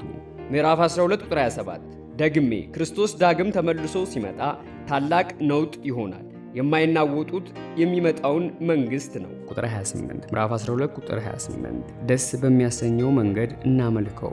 ዮሐንስ ምዕራፍ 4 ቁጥር 14 እስከ 24 ሮሜ ምዕራፍ 12 ቁጥር 1 ይመልከቱ። ምዕራፍ 12 ቁጥር 29 አማራጭ ትርጉሙን ይመልከቱ። ከዘጸአት ምዕራፍ 24 ቁጥር 17 ዘዳግም ምዕራፍ 9 ቁጥር 3 ጋር ያነጻጽሩ። ምዕራፍ 13 ቁጥር 2 ሳያውቁ መላእክትን አስተናግደዋልና ይህም አብርሃም ዘፍጥረት 8፣ ጌዲዮን መሳፍንት 6 እንዲሁም ማኑሄ መሳፍንት 13 እንዳደረጉት ነው። ምዕራፍ 13 ቁጥር 3 በእስር ላይ ያሉትን እንዲሁም በሰው እጅ የሚንገላቱትን አስቧቸው። ምዕራፍ 10 ቁጥር 32 እስከ 34 አንደኛ ቆሮንቶስ ምዕራፍ 12 ቁጥር 26ን ይመልከቱ። ምዕራፍ 13 ቁጥር 5 ከፍቅር ንዋይ። ሉቃስ ምዕራፍ 12 ቁጥር 15 እና 21 ፊልጵስዩስ ምዕራፍ 4 ቁጥር 10 እስከ 13 አንደኛ ጢሞቴዎስ ምዕራፍ 6 ከቁጥር 6 10 እና ምዕራፍ 17 ቁጥር 19ን ይመልከቱ። ረክታችሁ ኑሩ። ፊልጵስዩስ ምዕራፍ 4 ከቁጥር 11 እስከ 12 አንደኛ ጢሞቴዎስ ምዕራፍ 6 ቁጥር 8ን ይመልከቱ። ምዕራፍ 13 ቁጥር 7 የእግዚአብሔር ቃል የነገራችሁን መሪዎቻችሁም ምዕራፍ 2 ቁጥር 3 ምዕራፍ 5 ቁጥር 12 ይመልከቱ። የኑሯቸውን ፍሬ ተመልከቱ። ምናልባት ይህ የሚያመለክተው እነዚህ ምሳሌያዊ ሕይወት የሚኖሩ መሪዎች ሞተው ሊሆን ይችላል። በእምነታቸውም ምሰሏቸው። ምዕራፍ 6 ቁጥር 12 አንደኛ ቆሮንቶስ ምዕራፍ 4 ቁጥር 16 ኤፌሶን ምዕራፍ 5 ቁጥር 1 አንደኛ ተሰሎንቄ ምዕራፍ 1 ቁጥር 6 እስከ 7 ምዕራፍ 2 ቁጥር 14 ሶስተኛ ዮሐንስ ቁጥር 11ን ይመልከቱ። ምዕራፍ 13 ቁጥር 8 ኢየሱስ ክርስቶስ ያው ነው። ክርስቶስ ከቶ እንደማይለወጥ የሚያሳይ ሲሆን ከፍ ሲል ከሚገኘው ቁጥር ጋር እንደሚያዝ ምንም ጥርጥር የለውም። የቀደሙት መሪዎቻቸው እምነት የተመሰረተው መቼ በማይለወጥ ክርስቶስ ላይ ነው። ትናንት ምናልባት ክርስቶስ በዚህ ምድር በነበረበት ጊዜ የዓይን ምስክሮች እርሱን ያዩበት ጊዜ ይሆናል። ምዕራፍ 2 ቁጥር 3 ዛሬም የዓይን ምስክሮች ያዩት ክርስቶስ ዛሬም ያው ነው። ስለ እርሱም የተናገሩት ሁሉ እውነት ነው። ለዘላለም ሁልጊዜ የሚኖረው በዚህም አይነት ነው። የክርስቶስ ፍጹም ሉዓላዊ እንደ ተራ ነገር በመቆጠር ከእርሱ እጅግ ወደሚያንሰው ወደ አሮን ስርዓት ክህነትና ወደ መስዋዕቱ መመለስ ምዕራፍ 5 እስከ 10ን ይመልከቱ። ማለት ወንጌልን መናቅ ማለት ነው። ምዕራፍ 13 ቁጥር 9 የምግብ ስርዓት የአይሁድ ንጉሥ መምህራን እንደሚሉት ነው። የቀድሞ የሙሴ ስርዓት ክርስቶስ በመስቀል ላይ በሞተ ጊዜ ተሽሯል። ስለዚህም ዳግመኛ እንዳያስፈራራ መደረግ የለበትም። ምዕራፍ 13 ቁጥር 10 መሰዊያ አለን። የአሮን ስርዓት ክህነት መወገዱንና ክርስቶስ ልዩና ብቸኛ ካህን በሆነበት በመልከ ጼዴቅ ስርዓት ክህነት መተካቱን ለማመልከት ይሆናል። ሊበሉ መብት ያላገኙበት በስርዓት ቀን ካህናቱ ከመስዋዕቱ መብላት አይችሉም። እኛ ግን ከመስዋዕቱ መካፈል እንችላለን። የምንካፈለውም በመንፈስ ክርስቶስን በእምነት በመቀበል ነው። ዮሐንስ ምዕራፍ 6 ቁጥር 48-58ን ይመልከቱ። በብሉይ ኪዳን ስርዓት ከነበሩት ካህናት ይልቅ እኛ እጅግ የሚበልጥ መብት አለን። ምዕራፍ 13 ቁጥር 11 ከሰፈር ውጪ ይቃጠላል። ዘሌዋውያን ምዕራፍ 4 ቁጥር 12 እና ማብራሪያውን እንዲሁም ምዕራፍ 16 ቁጥር 17ን ይመልከቱ። ምዕራፍ 13 ቁጥር 12 እንዲሁም ኢየሱስ ከከተማ በር ውጪ መከራን ተቀበለ። ክርስቶስ ከኢየሩሳሌም ውጪ መሞቱ የሕዝቡ ኃጢአት መወገዱን ያሳያል። ለመስዋዕት የሚቀርበውም የእንስሳት አካል ከእስራኤል ሰፈር ውጪ ይጣል ነበር። ምዕራፍ 13 ቁጥር 13 ከሰፈር ውጪ ወደ እርሱ እንውጣ። ከአይሁድነት ወደ ክርስቶስ ዘወር እንዲሉ የቀረበ ጥሪ ነው። እርሱ ከከተማ ውጪ በውርደት እንደሞተ የዚህ ምልክት ተደራሲዎችም ከአይሁድነት ወደ ክርስቶስ ዞር ሲሉ ውርደት ለመቀበል ፈቃደኞች መሆን አለባቸው። ምዕራፍ 13 ቁጥር 14 የምትመጣዋ ከተማ ምዕራፍ 11 ቁጥር 10፣ 14 እና 16 ማስታወሻን ይመልከቱ። ምዕራፍ 13 ቁጥር 15 የምስጋና መስዋዕት። እዚህ ላይ መስዋዕት የሚለው ቃል ተምሳሌታዊ በሆነ አገላለጽ የገባው ለእግዚአብሔር የሚቀርበውን ስጦታ ለማመልከት ነው። ሮሜ ምዕራፍ 12 ቁጥር 1፣ ፊልጵስዩስ ምዕራፍ 4 ቁጥር 18ን ይመልከቱ። እንስሳትን መስዋዕት አድርጎ ማቅረብ ፍጹም ቀርቷል። ምዕራፍ 13 ቁጥር 15 ለመሪዎቻችሁ በቁጥር 7 ላይ የተጠቀሱትን የሞቱትን ሳይሆን አሁንም በሕይወት ያሉትን መሪዎች ነው ተገዙላቸው። ጸሐፊው እንዲህ ሲል ለፈላጭ ቆራጭ አመራር ቦታ መስጠቱ አይደለም። ሶስተኛ ዮሐንስ ከቁጥር 9 እስከ 10ን ይመልከቱ። በመላው አዲስ ኪዳን ውስጥ ባለስልጣኖችን ማክበር በቤተ ክርስቲያን ውስጥ ስርዓትን ማስፈን ተገቢ እንደሆነ ትምህርት ተሰጥቷል። ምዕራፍ 13 ቁጥር 19 ወደ እናንተ በፍጥነት ተመልሼ እንድመጣ የዚህ መልእክት ጸሐፊ ማን እንደሆነና የትስ ሆኖ እንደሚጽፍ በውል ባይታወቅም ተመልሼ እንድመጣ የሚለው ሐረግ ተደራሲዎቹን ለመጎብኘት ፈልጎ ምናልባት በአገልግሎቱ ምክንያት የዘገየ መሆኑን ያመለክታል። እስር ቤት እንዳልሆነ ግን ከቁጥር 23 በግልጽ መረዳት ይቻላል። ምዕራፍ 13 ከቁጥር 20 እስከ 21 ይህ ቃል ቡራኬ ለመልእክቱ ተገቢ መደምደሚያ ነው።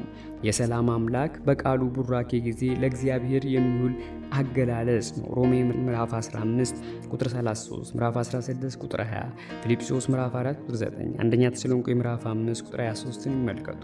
ምዕራፍ 13 ቁጥር 20 በዘላለም ኪዳን አዲሱን ኪዳን ነው።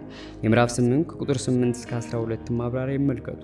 ኤርምያስ በምዕራፍ 31 ቁጥር 31 ላይ አዲሱ ኪዳን በማለት የጠራውን በምዕራፍ 32 ቁጥር 40 ላይ የዘላለም ኪዳን በማለት ገልጸዋል። ኢሳይያስ ምዕራፍ 55 ቁጥር 3 እና ማብራሪያውን እንዲሁም ምዕራፍ 61 ቁጥር 8ን ይመልከቱ። ስለ ኪዳኑ ደም በተመለከተ የምዕራፍ 10 ቁጥር 29 ማብራሪያ ይመልከቱ።